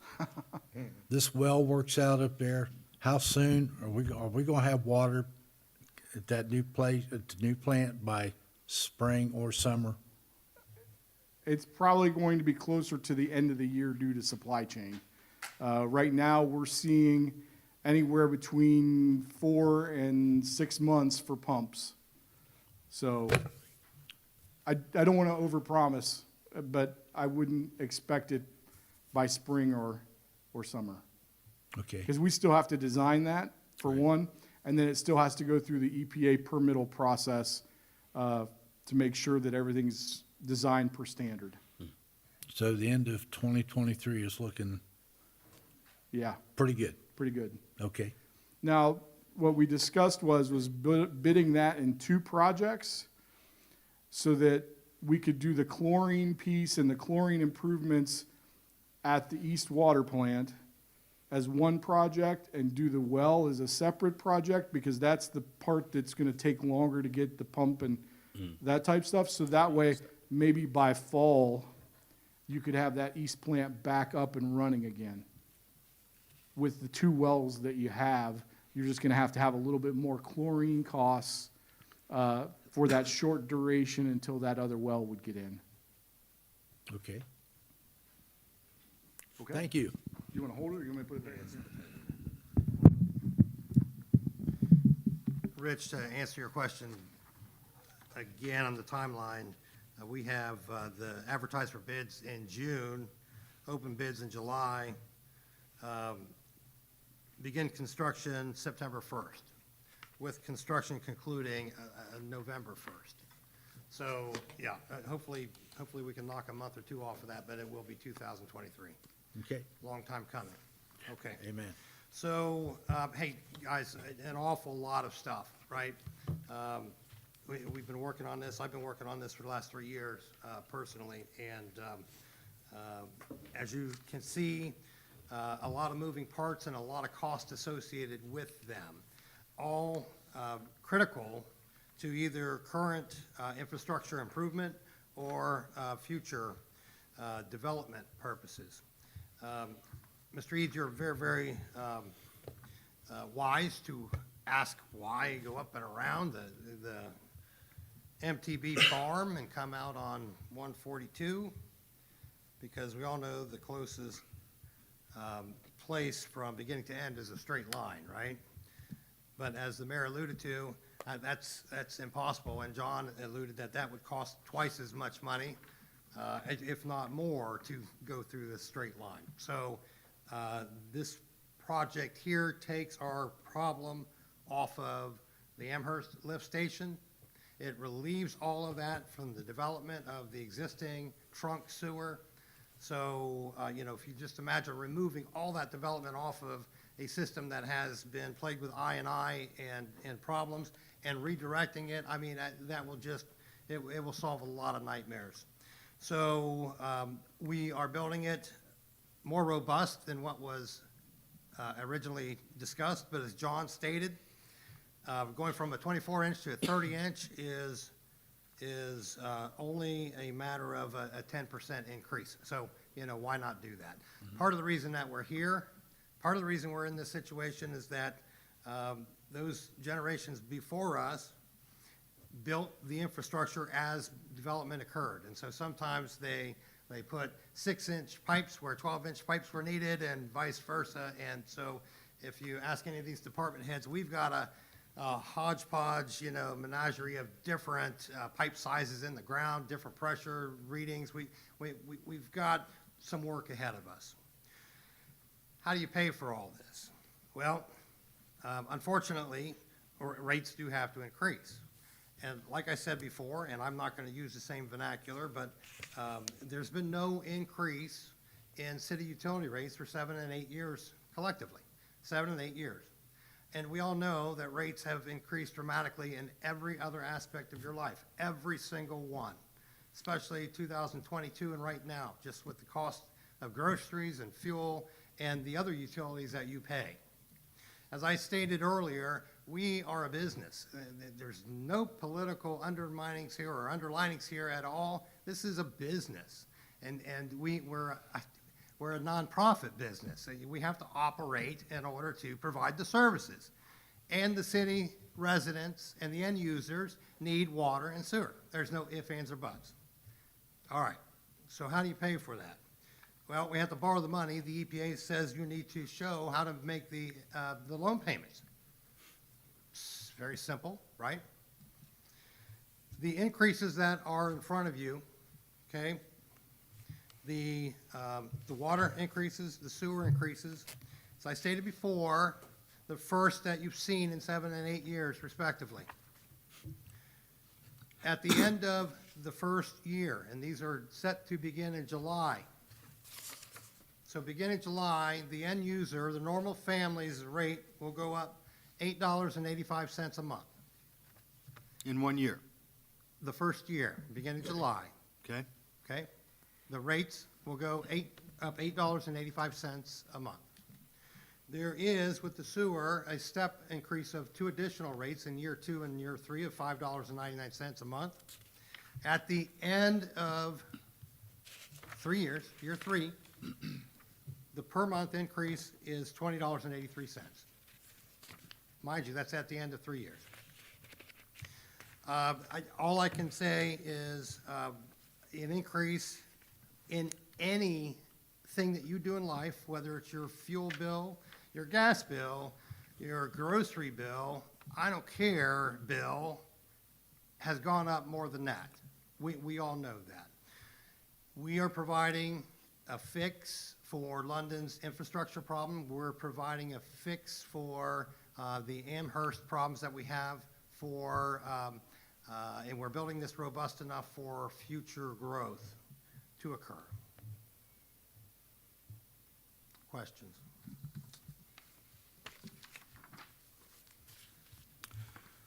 Okay, so I know you're going to have to raise your rates in order to pay this much debt. We don't know how much, I don't know how much this is going to cost on a monthly basis or an annual basis, what the debt's going to cost, right? Debt service is roughly $83,000, Greg, and there's some unknowns because we're at the mercy of a rising interest rate environment. Wait, are you sure you got that math right? Yeah, $82,000 or $83,000 for debt service? a month, not a A year. month, not per year? Yes. Okay. So 82, 83, you're talking close to $1 million per year, Yeah. right? Okay. So we need to raise these rates in order to cover $1 million a year. Now, I was asked by someone in the audience earlier today to ask you this question. If you can answer what the carryover balance for each of the three enterprise funds, being water, sewer, and sanitation. I'll have to defer to Mr. Castle.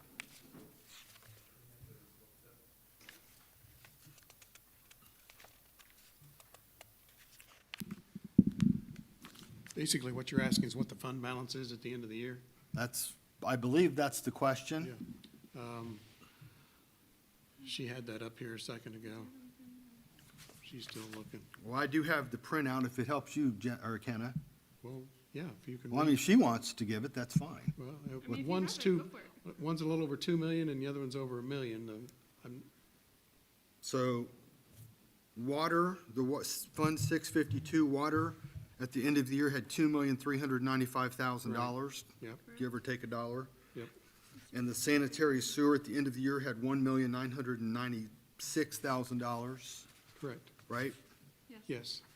And then sanitation, since that's the third fund, we're not talking about that yet, but that was $799,647. Right. Right, so those numbers are correct? That's correct. Okay. So, does that answer your question, sir? Okay.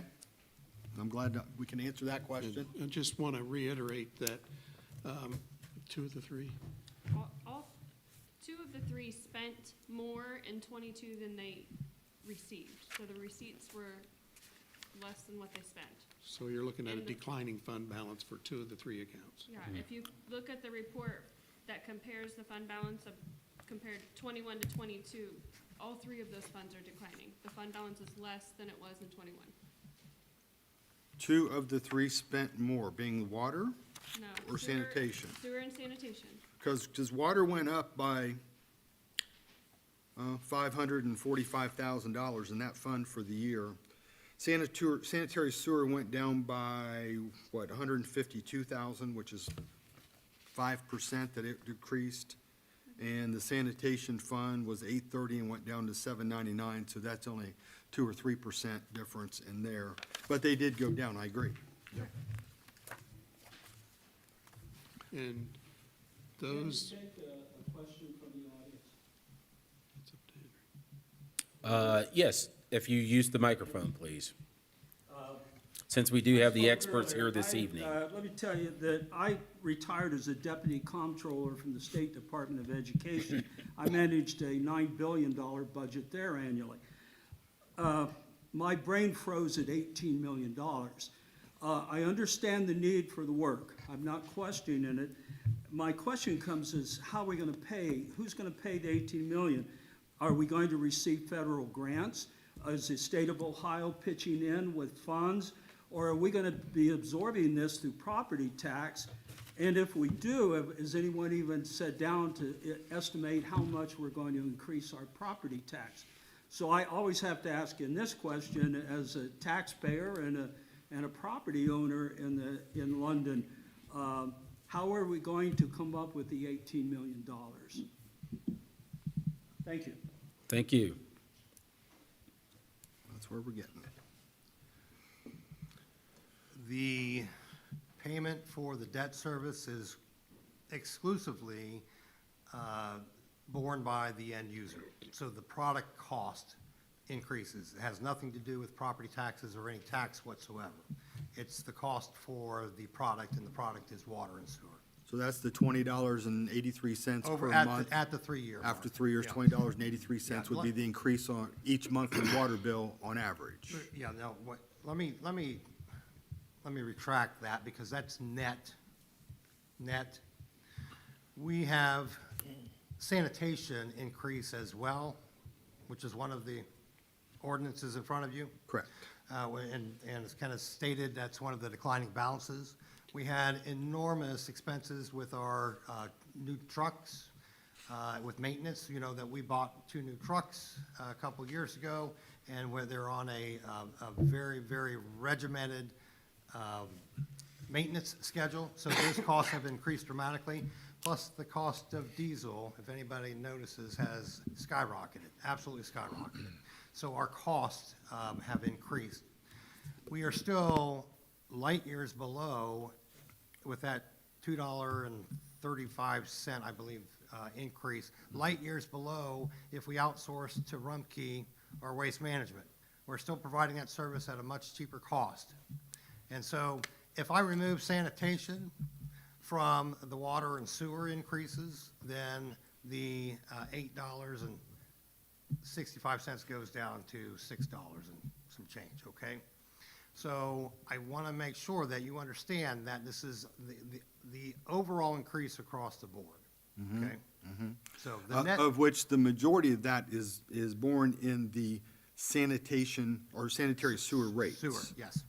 So we know that today, if the $1.50 is what you're charged as a base rate up front, and you want to increase that by $5.99. Yes, sir. Per month for the next 3 years. Yes, sir. So at the end of that 3 years, we're going to increase that by 13 times, or almost 1,300%. And you said earlier something about the cost of things going up and how much it went up. It didn't go up 1,300%, but that's the number that we're looking at right now, or 13 times that, with the $1.50. So how much, what does this generate to pay that $1 million for $18 million worth of work? What is this going to generate to do that? Because we do have carryover balances that have been brought up. Yeah. So, you know, I'm not going to address percentages because we all know that it's a large number, okay? When we reduce it to dollars and cents, which is what you live on every day, what I live on every day, when we go to the gas station, we recognize how much it is per gallon. Okay, we don't look at what the percentage increase over this year versus last year. Okay, it is what it is. We got to pay it. When we get our Columbus or Columbia Gas bill, it is what it is. We grin and bear it. We don't ask questions of their board why their rates have increased 1,300%. We just pay it. It's a utility. It's a utility. So we're providing a utility service here. And the numbers that the increases correlate to is the numbers that need to be increased to debt service these projects. It's plain and simple. Yeah, 1,300% sounds ridiculous. Or 13 times. 13, but, you know, $8.65 a month, I guarantee you, there's nothing in your life that hasn't increased much more than, or any less than $8.65 a month. It's where we're at. It's the world we live in. And it's this post-COVID world where we have supply chain issues and we have, rising interest rates. We just have increased cost. When we started looking at this project a few years ago, it was like $9 million. That's how much things have increased. So, if council decides, hey, this is too much, citizens are going to uprise, okay, that's fine. What's it going to be in another 3 years? I guarantee you it's not going to be any cheaper. It's going to be much more expensive. The experts have said it's going to be much more expensive. Look how much it's risen in the past 2 years, right? We also know that the infrastructure is decaying. It's going to fail. It's going to fail. We've already seen examples of that. Every healthy city in the world has to improve their infrastructure. We're no different. We're not any different. We have to suck it up and we have to do what we have to do. It's as simple as that. Yes, I'm a taxpayer and I'm an end user. I own real estate. I pay utility costs and I understand that my costs are going to go up. It's just part of this thing called life. I understand each one of you has to be a good steward to the citizens here. And I appreciate that, and I don't want your job. But you have to understand, we've neglected a lot of things in the city, infrastructure-wise. And if you look around, and John can tell you, all the vibrant cities that he's been in that are just going gangbusters and have healthy infrastructures, the end users are the people who pay for them. Now, the whole brunt of this is not going to be on the end user or our existing customers, okay? As new homes are being built, and we know they're being built, we know, go out 56, we know they're being built. The tap fees will continue to pour into our funds, and we'll continue to be able to improve the existing infrastructures as we go along, and that's the whole point, okay? It is a proactive approach, as Rick is doing with the sewage department. We're testing every single sewer line in the city to see if we've got problems. We're fixing a lot. I mean, so that's $1 million. It has to be done. You want to wait for a failure? You want to wait for a sinkhole? You know, like I said, I applaud what you're doing, but this is something that has to be done. We have to improve our city. I asked 2 engineering companies when this started. I said, I'm a banker. I know nothing about infrastructure, don't know how it works. I asked them, I said, are we doing the logical thing? Is this logical? With a resounding, yes, this is logical. They do it every day. They do it every day.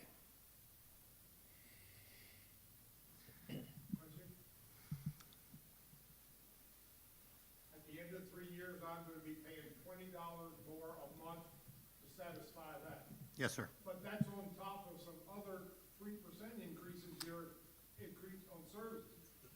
Yeah, Right? So that, it's 20 plus whatever increases. in the legislation, Mr. Piles, which is an error on the BPU years ago for not putting in an inflationary increase in goods and cost of services. Just answer my question. The answer is yes, absolutely yes. I'm going to see the $20 plus, I'm going to see the inflationary numbers. Yes, sir.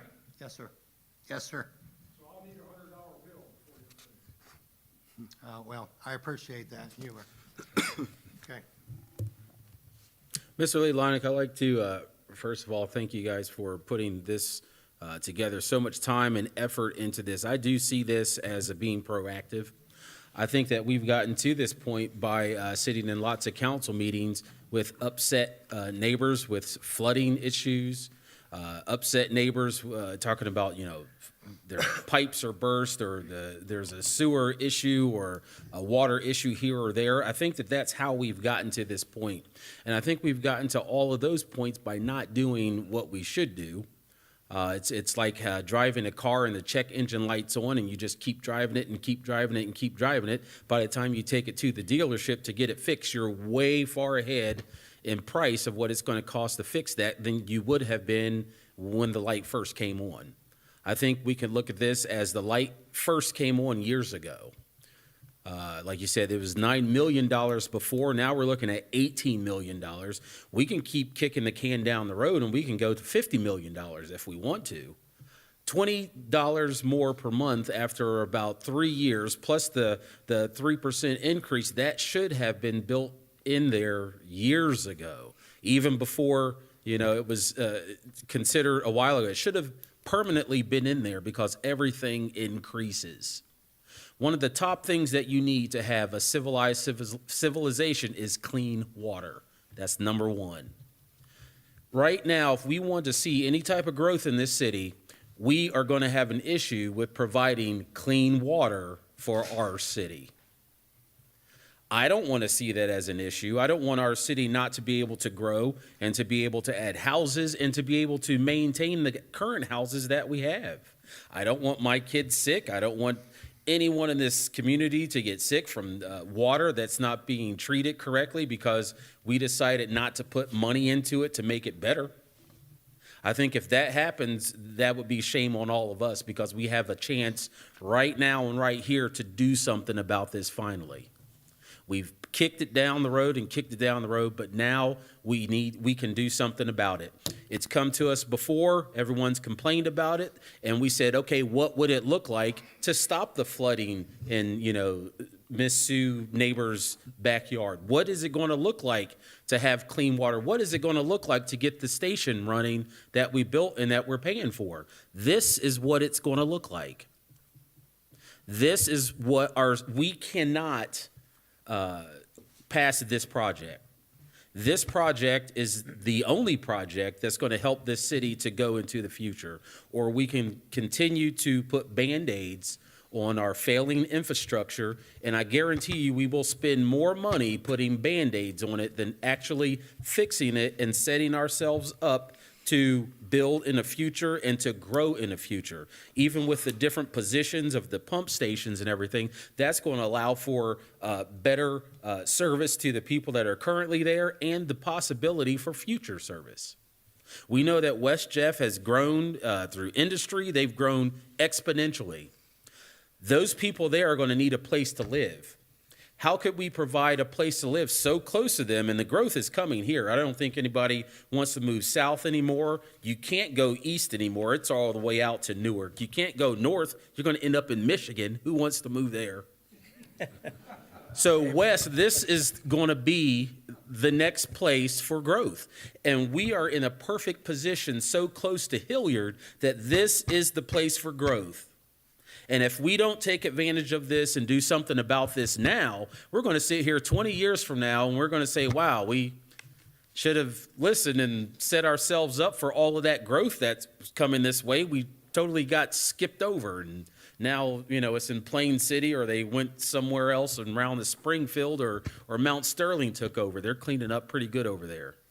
I would hate for that to happen because we have such possibility here in the city of London. And I've heard that it used to be a booming city, so we can get it back to that, but we have to do this now.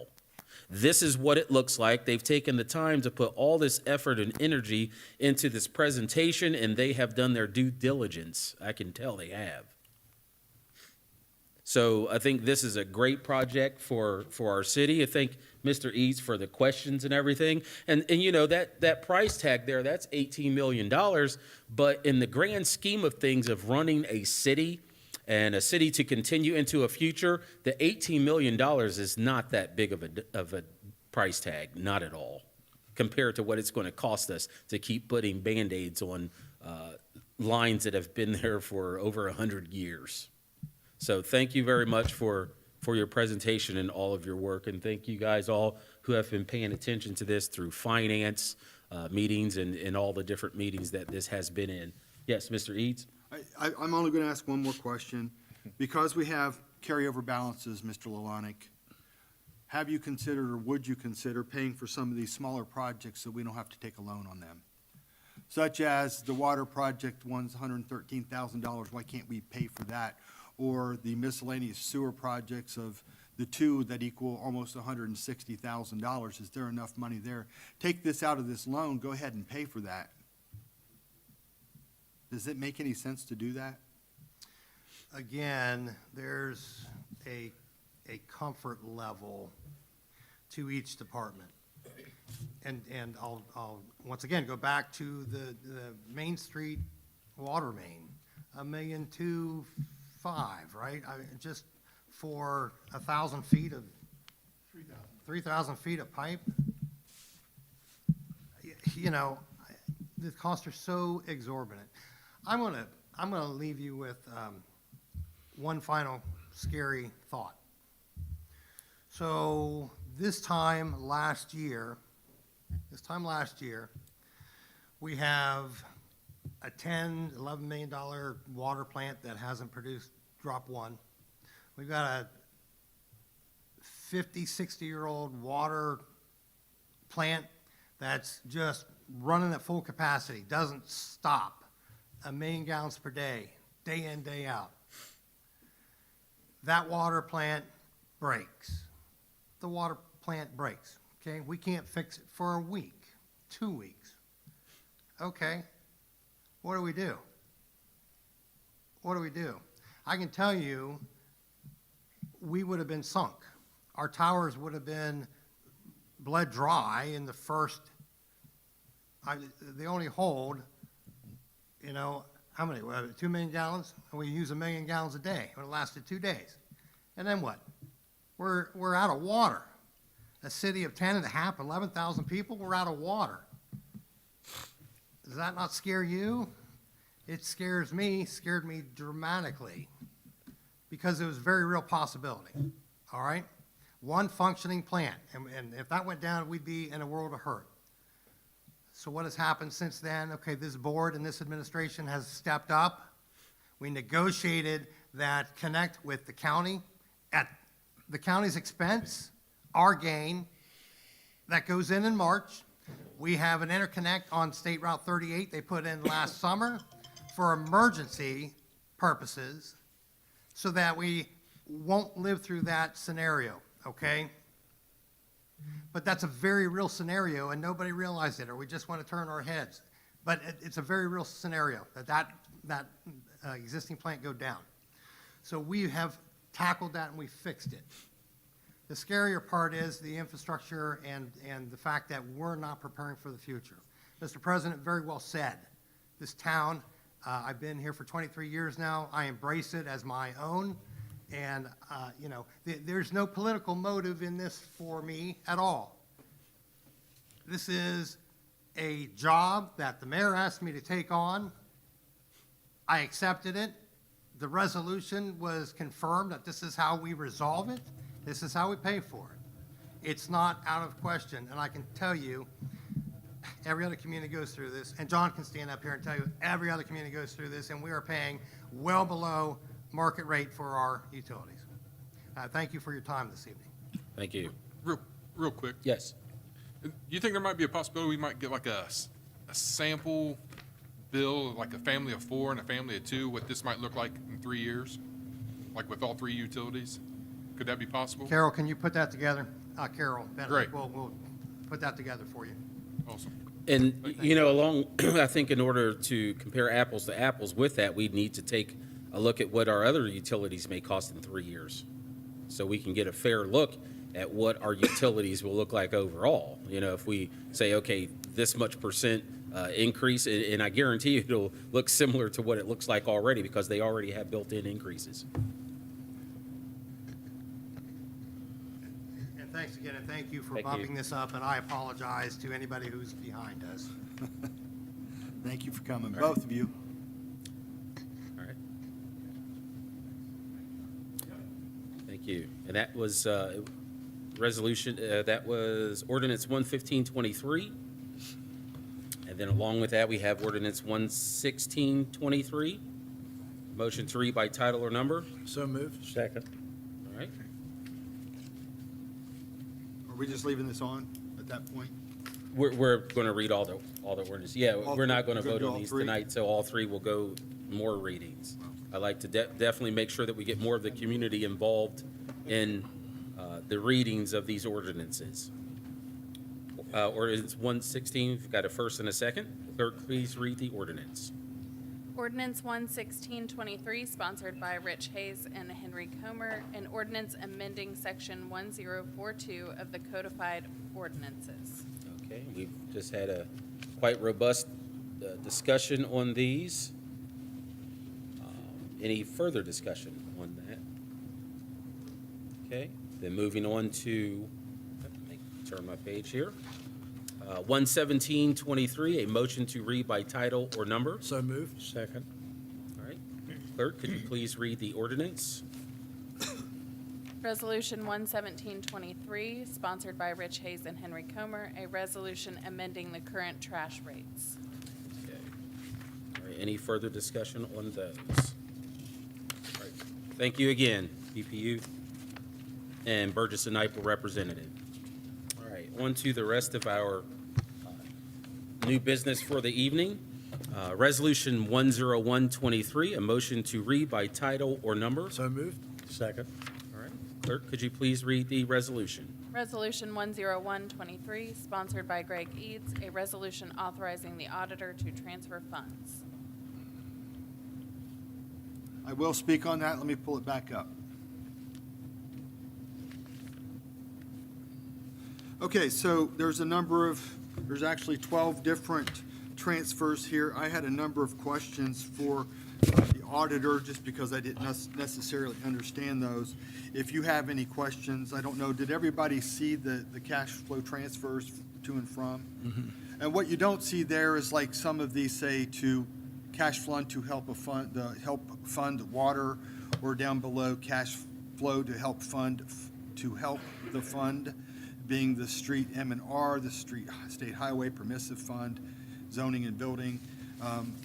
If anybody wants to know what my questions were and her answers. I'll be happy to share those, but I was satisfied for the answers for this time. I do think some of these funds carry an awful lot of balance that maybe we really need to look at. And if we were in a fiscal emergency, I think we might make some changes to these because I think there's available funds. But if the auditor wants to do it this way, I'm okay with it. All right, any further questions on 10123? There is an emergency clause on this. So, Rich? Then what are our wishes there? 101. Make a motion to bypass the three reading rule. Second. Okay, first and second. Clerk, please take the roll call for suspension. Mr. Eads? Yes. Mr. Peters? Yes. Mr. Robinson? Yes. Mr. Hayes? Yes. Mr. Hitt? Yes. And Mr. Stahl? Yes. Move to adopt. Motion to adopt. Motion to adopt it. Second. All right, first and second. Clerk, please take the roll call for adoption. Mr. Eads? Yes. Mr. Peters? Yes. Mr. Robinson? Yes. Mr. Hayes? Yes. Mr. Hitt? Yes. Mr. Stahl? Yes. Okay. And I see on our, we have two resolution 10123. Is that a 10223? It is. Okay. Thanks, sorry about that. Thank you. All right, resolution 10223, a motion to read by title or number. So moved. Second. All right, clerk, please read the resolution. Resolution 10223, sponsored by Josh Peters, a resolution increasing appropriations. Okay, this appropriation, this is, received a check from the insurance company. We just got to reappropriate in the right fund. This, fund will be 228.15, the maintenance of vehicles for $22,924.45. This is for the repair work on, police cruiser, Medic. Medic. medic. Okay, so we have any further discussion on 10223? All right, what are our wishes here? Make a motion to bypass three reading rule. Okay, Second. all right, clerk, please take the roll call for suspension. Mr. Eads? Yes. Mr. Peters? Yes. Mr. Robinson? Yes. Mr. Hayes? Yes. Mr. Hitt? Yes. And Mr. Stahl? Yes. Okay, and a motion to adopt. Motion to adopt. Second. All right, clerk, please take the roll call for adoption. Mr. Eads? Yes. Mr. Peters? Yes. Mr. Robinson? Yes. Mr. Hayes? Yes. Mr. Hitt? Yes. And Mr. Stahl? Yes. All right, thank you. 1-2, resolution 10323, a motion to read by title or number. So moved. Second. All right, clerk, please read the resolution. Resolution 10323, sponsored by Josh Peters, a resolution increasing appropriations. If I remember right, we ended up getting 2 invoices for this project. Two different companies did Two the work. different companies did the work, and we need to Pay the second. pay the second one, this $12,230 for street miscellaneous. This would have been on for the 2022 vehicle charging stations. Yeah, it's to like reappropriate the grant money. Yeah, it was originally encumbered for Donovan Energy, and we have to pay MCE Electric. So Yeah. all of the money was not for Donovan Energy. Okay, So we gotta, yeah, so we just have to reappropriate the grant money that we've already received. okay. All right, so let's see here. We have an emergency on that as well. I'm sure that bill needs to get paid. Make a motion to bypass the three reading rule. Second. Okay, clerk, please take the roll call for suspension. Mr. Eads? Yes. Mr. Peters? Yes. Mr. Robinson? Yes. Mr. Hayes? Yes. Mr. Hitt? Yes. And Mr. Stahl? Yes. Move to adopt. Second. All right, have a first and second. Clerk, please take the roll call for adoption. Mr. Eads? Yes. Mr. Peters? Yes. Mr. Robinson? Yes. Mr. Hayes? Yes. Mr. Hitt? Yes. And Mr. Stahl? Yes. 1-2, resolution 10423, a motion to read by title or number. So moved. Second. Okay, clerk, please read the resolution. Resolution 10423, sponsored by Josh Peters, a resolution increasing appropriations. All right, the police donation funds from 2022 that was not spent needs to be reappropriated for 2023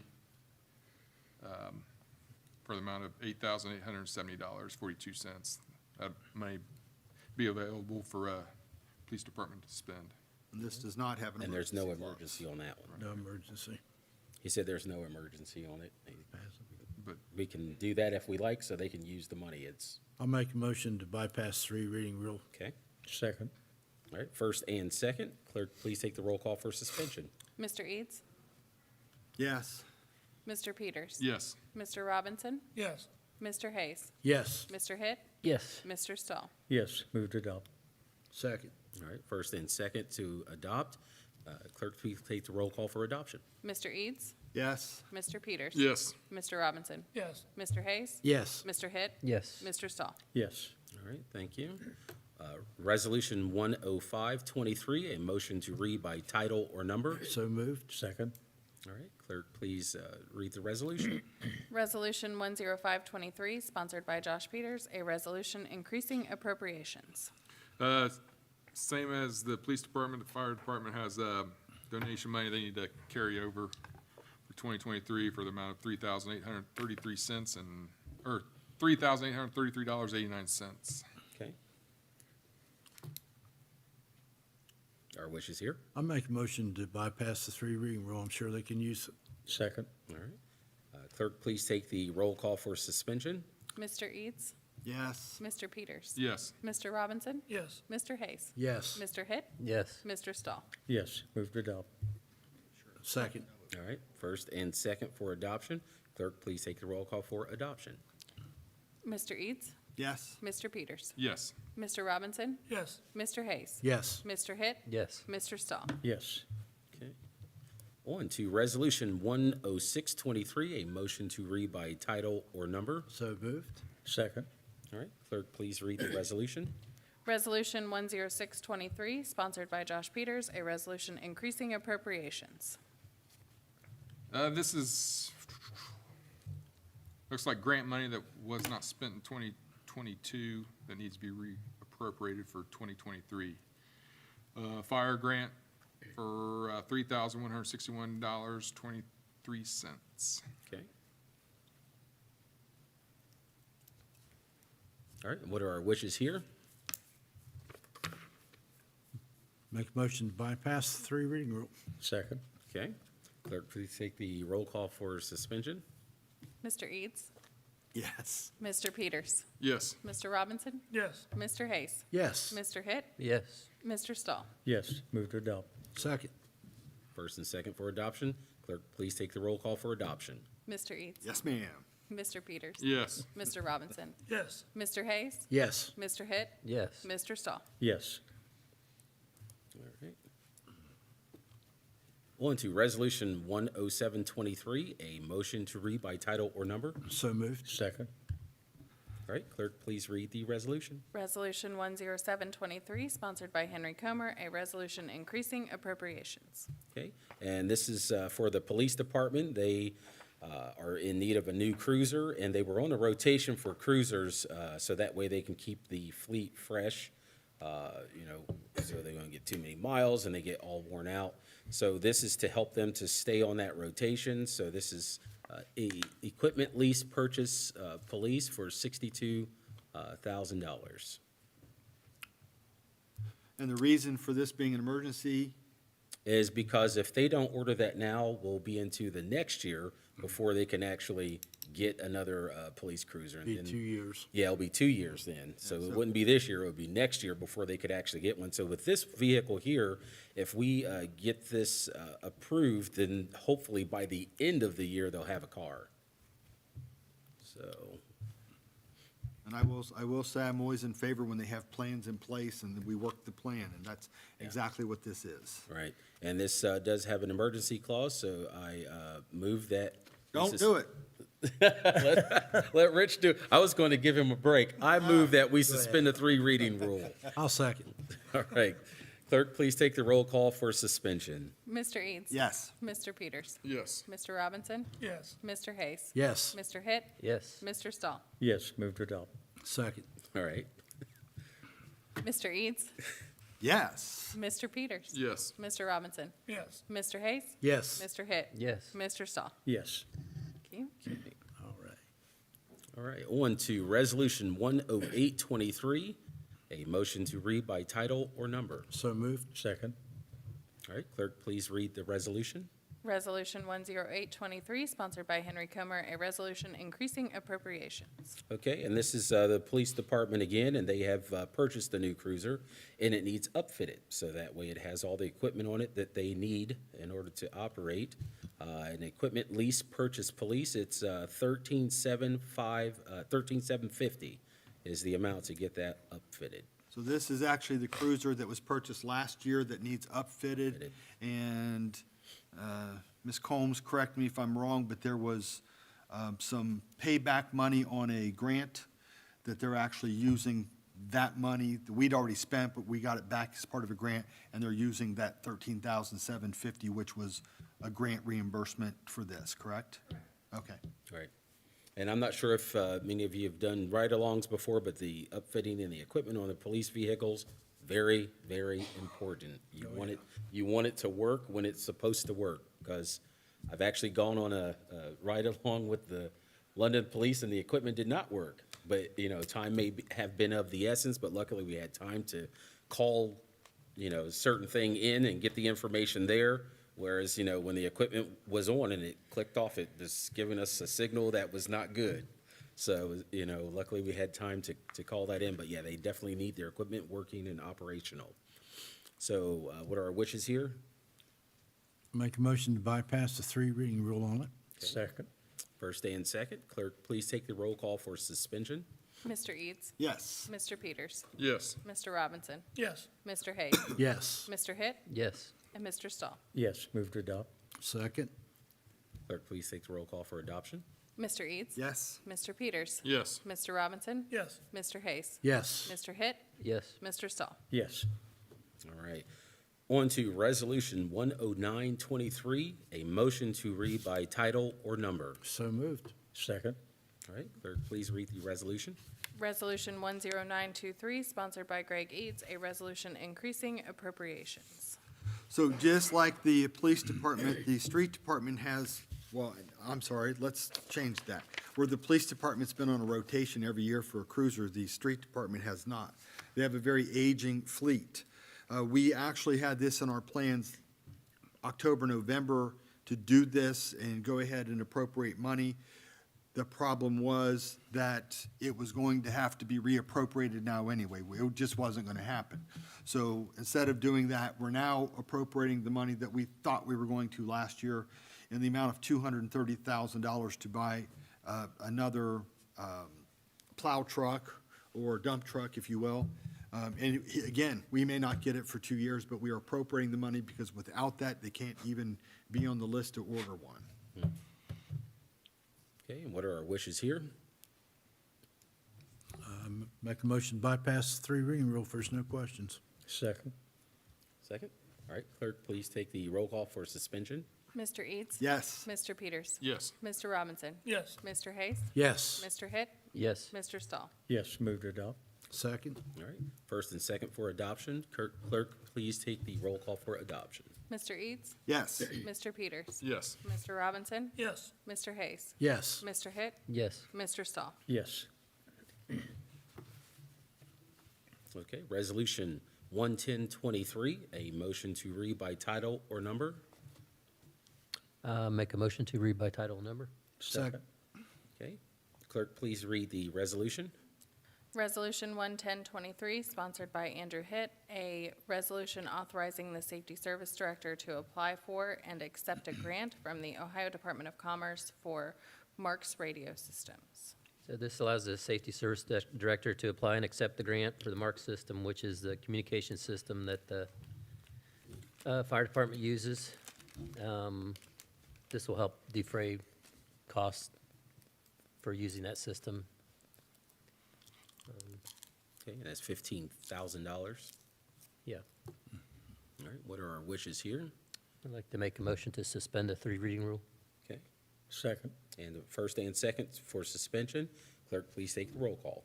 Mr. Eads? Yes. Mr. Peters? Yes. Mr. Robinson? Yes. Mr. Hayes? Yes. Mr. Hitt? Yes. Mr. Stahl? Yes, move to adopt. Second. Okay, first and second for adoption. Clerk, please take the roll call for adoption. Mr. Eads? Yes. Mr. Peters? Yes. Mr. Robinson? Yes. Mr. Hayes? Yes. Mr. Hitt? Yes. Mr. Stahl? Yes. All right.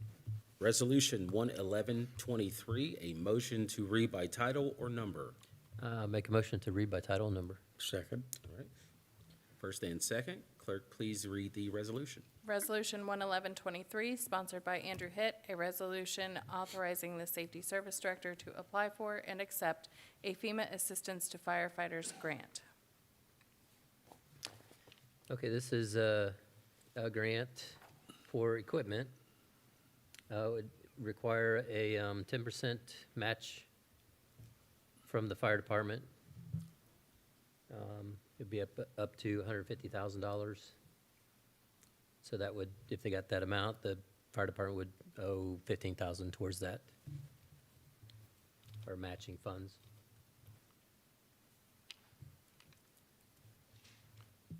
And that amount is not to exceed $135,000. All right, and this does have a emergency clause. So I'd like to make a motion to suspend the 3 reading rule. Second. All right. Clerk, please take the roll call for suspension. Mr. Eads? Yes. Mr. Peters? Yes. Mr. Robinson? Yes. Mr. Hayes? Yes. Mr. Hitt? Yes. Mr. Stahl? Yes. Move to adopt. Second. Okay, first and second for adoption. Clerk, please take the roll call for adoption. Mr. Eads? Yes. Mr. Peters? Yes. Mr. Robinson? Yes. Mr. Hayes? Yes. Mr. Hitt? Yes. Mr. Stahl? Yes. Okay. Resolution 11223, a motion to read by title or number. So moved. Second. All right, clerk, please read the resolution. Resolution 11223, sponsored by Rich Hayes, a resolution authorizing the Safety Service Director to apply for a grant through FEMA, the Staffing for Adequate Fire and Emergency Response Grant, SAFER. Basically, what it says is what it does. It would apply for it. There's no amount on this. It's just applying for it at this time. So the difference between this, the last one was the Safety Service Director could apply and accept, and we were on the hook for up to $135,000. However, this is just applying for it? Just applying for it. Okay, thank you. Okay. There's, I believe there's emergency on it. No, there is not on this There's one. not on this one? Okay. But what You is, know, with what grants, is the there's. deadline? Yeah, I was gonna say, with Grant? grants, there's usually deadlines, so we definitely don't want to miss those. I'll make the motion to bypass the 3 reading rule. Second. Second, first and second for suspension. Clerk, please take the roll call for suspension. Mr. Eads? Yes. Mr. Peters? Yes. Mr. Robinson? Yes. Mr. Hayes? Yes. Mr. Hitt? Yes. Mr. Stahl? Yes. Move to adopt. Second. All right, first and second for adoption. Clerk, please take the roll call for adoption. Mr. Eads? Yes. Mr. Peters? Yes. Mr. Robinson? Yes. Mr. Hayes? Yes. Mr. Hitt? Yes. Mr. Stahl? Yes. Okay. Resolution 11323, a motion to read by title or number. So moved. Second. All right, clerk, please read the resolution. Resolution 11323, sponsored by Andrew Hitt, a resolution authorizing the Safety Service Director to apply for and accept a grant from the Ohio Department of Public Safety. So this is to allow the Safety Service Director to apply and accept the grant. This is for the EMS department and the fire department. Not to exceed $2,500. This would be free money. So I'd like to make a motion to suspend the 3 reading rule. Second. All right, first and second for suspension. Clerk, please take the roll call. Mr. Eads?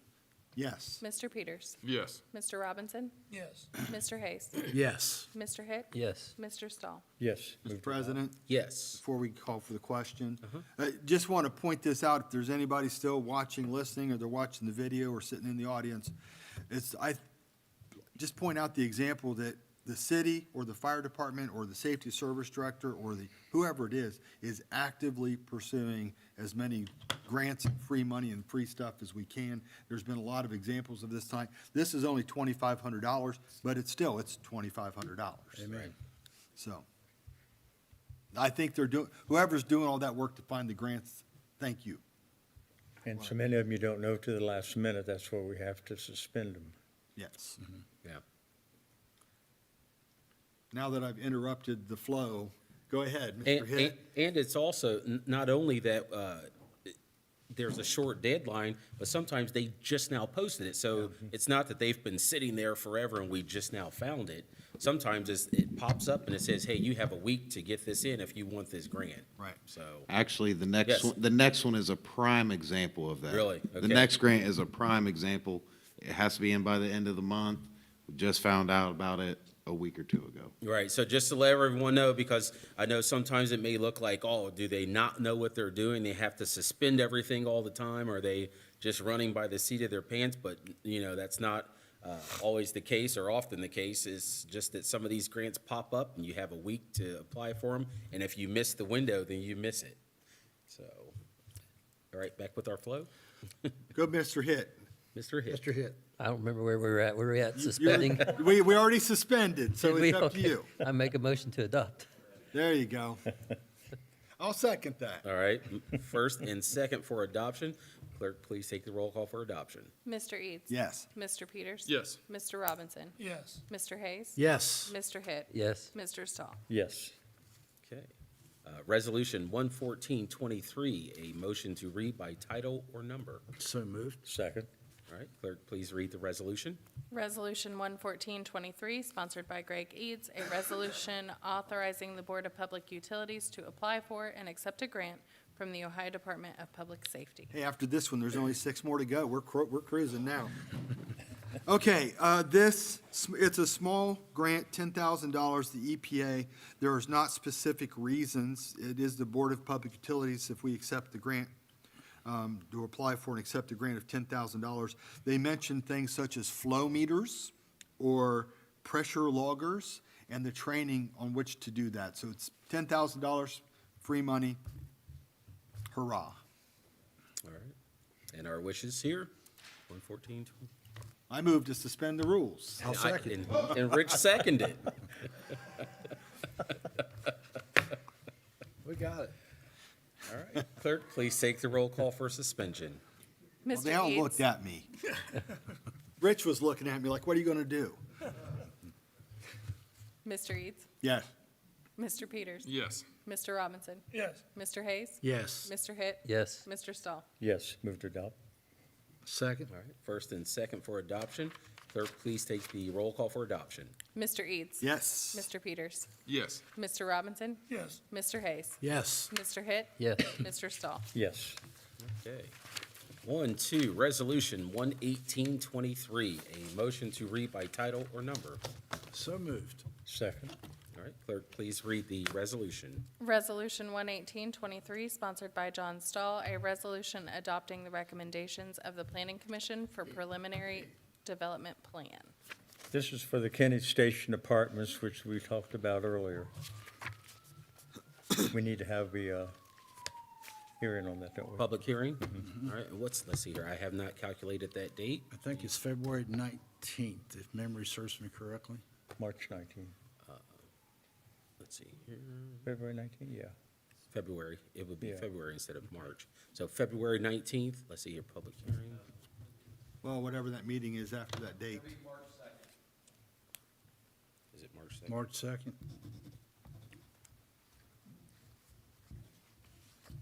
The March 2nd meeting, okay, is the first Thursday after that meeting, yeah, because the 19th is our last meeting, but then after that is the 2nd.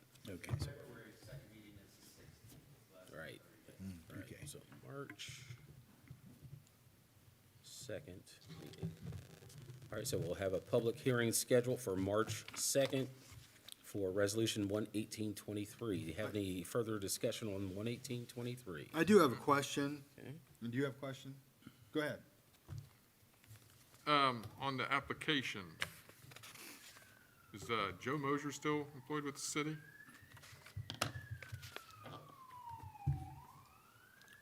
Zoning administrator? Oh. Page 3 of the packet, I think. Let me see here, where's my-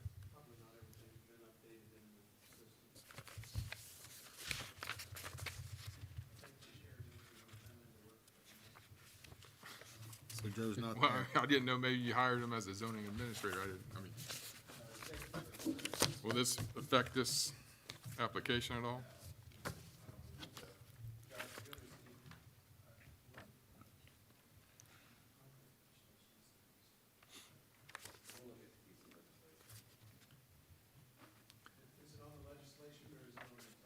It's on the attachment. It's on the attachment, but it's just the letterhead.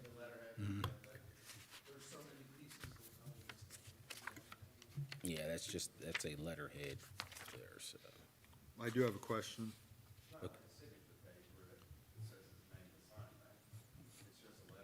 Correct. No, there's there's a page down that says zoning administrator needs to sign it at some point, but. No, no. Yes, on page 4. Page 3 and 4, yeah. I do have a question, Mr. President. Yes. So, according to what we heard, this was going to go from 60 units down to 55, right? Right. So should what we have, should that indicate this number on these drawings that actually shows because right now, what was submitted still has the 60 units. Do we get an updated copy of that? Or do we just tell them, we trust them to change that and we're not going to worry about the plans? We can do that, we update it, we'll make sure that, we'll get the letterhead changed for the next meeting, and then we'll get that changed, we do that. Okay. Oh, okay. Okay, thank you.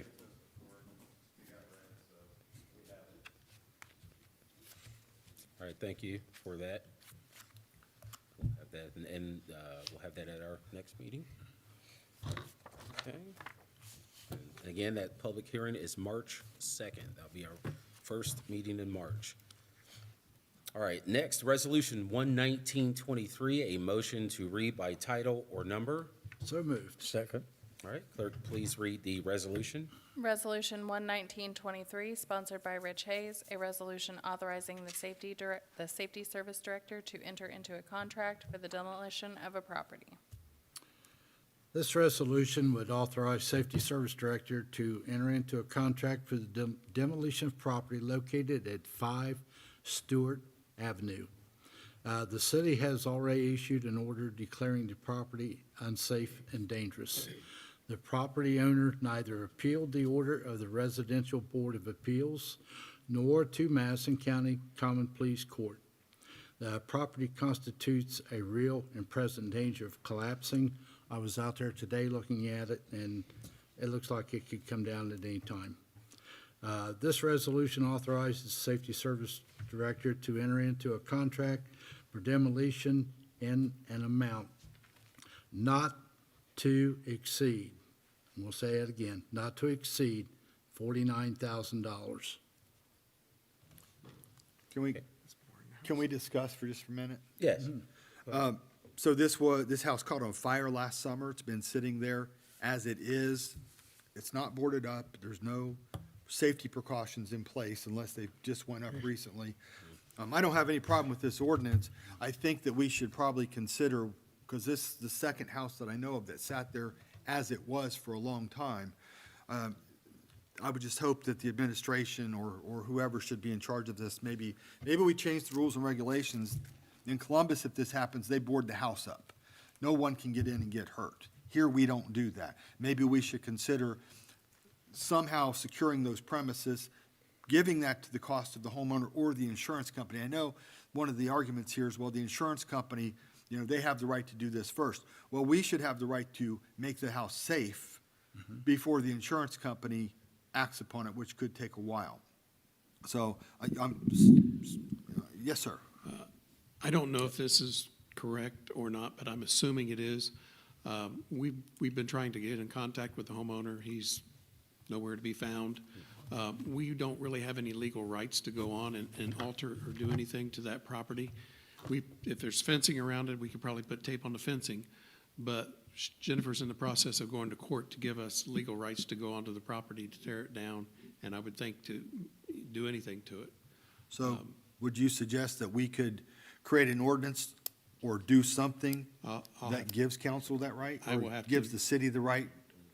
I would direct that to Jennifer, that question, and see if it's legal that we can do that. I don't know. I'm just under the assumption that I know that we can't we don't have legal rights on that property because right now it's not our properties. She's going to court to try to get rights to go on it, to tear it down, but I don't know. I'm just assuming. I don't know if that's a correct answer or not, but I'm assuming that's why we've not done anything, because it's not our property and we don't have a court order that says we're allowed to go on there. Right, that was our understanding, because it's just like junk in somebody's backyard. We can't walk down their driveway, walk around their house and take pictures of their backyard. We usually have to ask a neighbor if we could go onto their property to take pictures from their backyard to another backyard for mowing violations or whatever, so, but, yeah, that's a legal question. Are there any other questions? There is an emergency ordinance on this. I'll go ahead and ask if we bypass the three reading rule on it. Second. All right, first and second for suspension. Clerk, please take the roll call. Mr. Eads? Yes. Mr. Peters? Yes. Mr. Robinson? Yes. Mr. Hayes? Yes. Mr. Hitt? Yes. Mr. Stahl? Yes, move to adopt. Second. All right, first and second for adoption. Clerk, please take the roll call. Mr. Eads? Yes. Mr. Peters? Yes. Mr. Robinson? Yes. Mr. Hayes? Yes. Mr. Hitt? Yes. Mr. Stahl? Yes. All right, Resolution 1/2023, a motion to read by title or number. So moved. Second. All right, clerk, please read the resolution. Resolution 1/2023, sponsored by Josh Peters. A resolution assessing the costs of the removal of high grass and weeds and declaring an emergency. I believe this is basically try to get paid by these property owners from having high grass and weeds last summer. Is that correct? There are a total of 1, 2, 3, 4, 5, 6, 7, 8, 9. Josh? That's what I got. Henry, may I? Yes. So we've already tried to get paid, right? They have decided not to pay us for sending the contractor out to mow. So this is so we can assess their taxes, which we would like to get on the books this year. Gotcha. All right. And our wish is here. Because we've already done the work, so I move that we bypass the three reading rule. Second. All right, first and second. Clerk, please take the roll call for suspension. Mr. Eads? Yes. Mr. Peters? Yes. Mr. Robinson? Yes. Mr. Hayes? Yes. Mr. Hitt? Yes. Mr. Stahl? Yes, move to adopt. Second. All right, first and second for adoption. Clerk, please take the roll call. Mr. Eads? Yes. Mr. Peters? Yes. Mr. Robinson? Mr. Hayes? Yes. Mr. Hitt? Yes. Mr. Stahl? Yes. All right, on to round table. We'll begin with Mr. Eads. Well, we had a much larger audience earlier when the really important stuff was being discussed. For those that may watch this later or read anything about this, it was left on, I believe, for a reason, because I think the people should have a choice or have a chance to voice their opinions about raising the rates. If you want to reach out to your city councilman, all of our emails are listed on the city website. If you send an email, I got scolded on this last time. So if you send an email, I guess they should say in the body of the email they want that shared or not.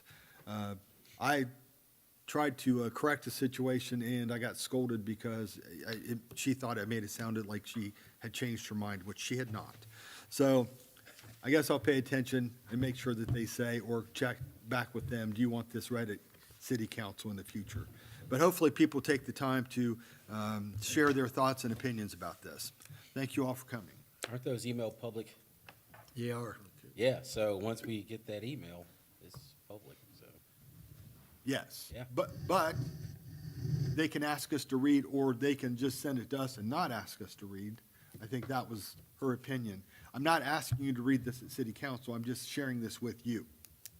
So, I mean, I think we all get emails from people that we don't come up and read every one of those, because they may just ask the question like, hey, when's the old-fashioned Christmas, do you know? So you don't need to come up and read those. All right, by choice. Okay. Yeah. Mr. Peters? I just want to thank everybody for coming out tonight. Other than that, it's been a long night. I'm ready to go home. Yeah.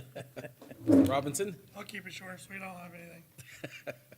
Mr. Hayes. Okay, I want to thank all city employees and all safety service employees for jobs excellently done in this city. I want to thank everybody for coming out tonight. A lot of good discussion, and I think it's good that we're finally tackling this. The city's getting ready to expand, it's getting ready to grow. We got to be ready for it. I want to thank all my council members here. They do a great job. It's been a long night. Next safety service meeting will be January 13th on Monday night, or February 13th, Monday night in the conference room. I ask the Lord to watch over the city of London and all of its citizens, keep us all safe and well. And hooday. All right, Mr. Hitt. Yeah, I'd like to thank the BPU for the presentation that they gave. I know they're not here anymore, but I appreciate the information that they provided for us, and everyone that was here showing an interest in the city. I appreciate that also. So that's it. Thank you. Mr. Stahl? Thank everyone for coming out. The presentation was very interesting, and it corrected a lot of mistakes we've neglected over the years, and growth will be a lot easier when we have these things in place. And one gentleman mentioned about the wards. I think that's set by the Board of Elections does that. We don't do that. And that's all I have. Thank you. All right, thank you. And again, I do like to thank Mr. Lelonic and the BPU and our representative from Burgess and Nyepel for their presentation this evening. And, I think that this is the beginning of what growth looks like. It may be scary because you're going to chart new territory. You're going to go in a new direction. But if we take a look at other cities that have gone the same route, nowadays it's very profitable. And then you see in the long run that you really made a great decision. I like to walk up and down the streets here in downtown London and look at new shops and new people and, different things going on in the city. And I think that we can do that. And I think that this city deserves that. And I think this city is worth putting that investment into for the future. So we're here. So with that, a motion to adjourn. Motion to adjourn. Amen.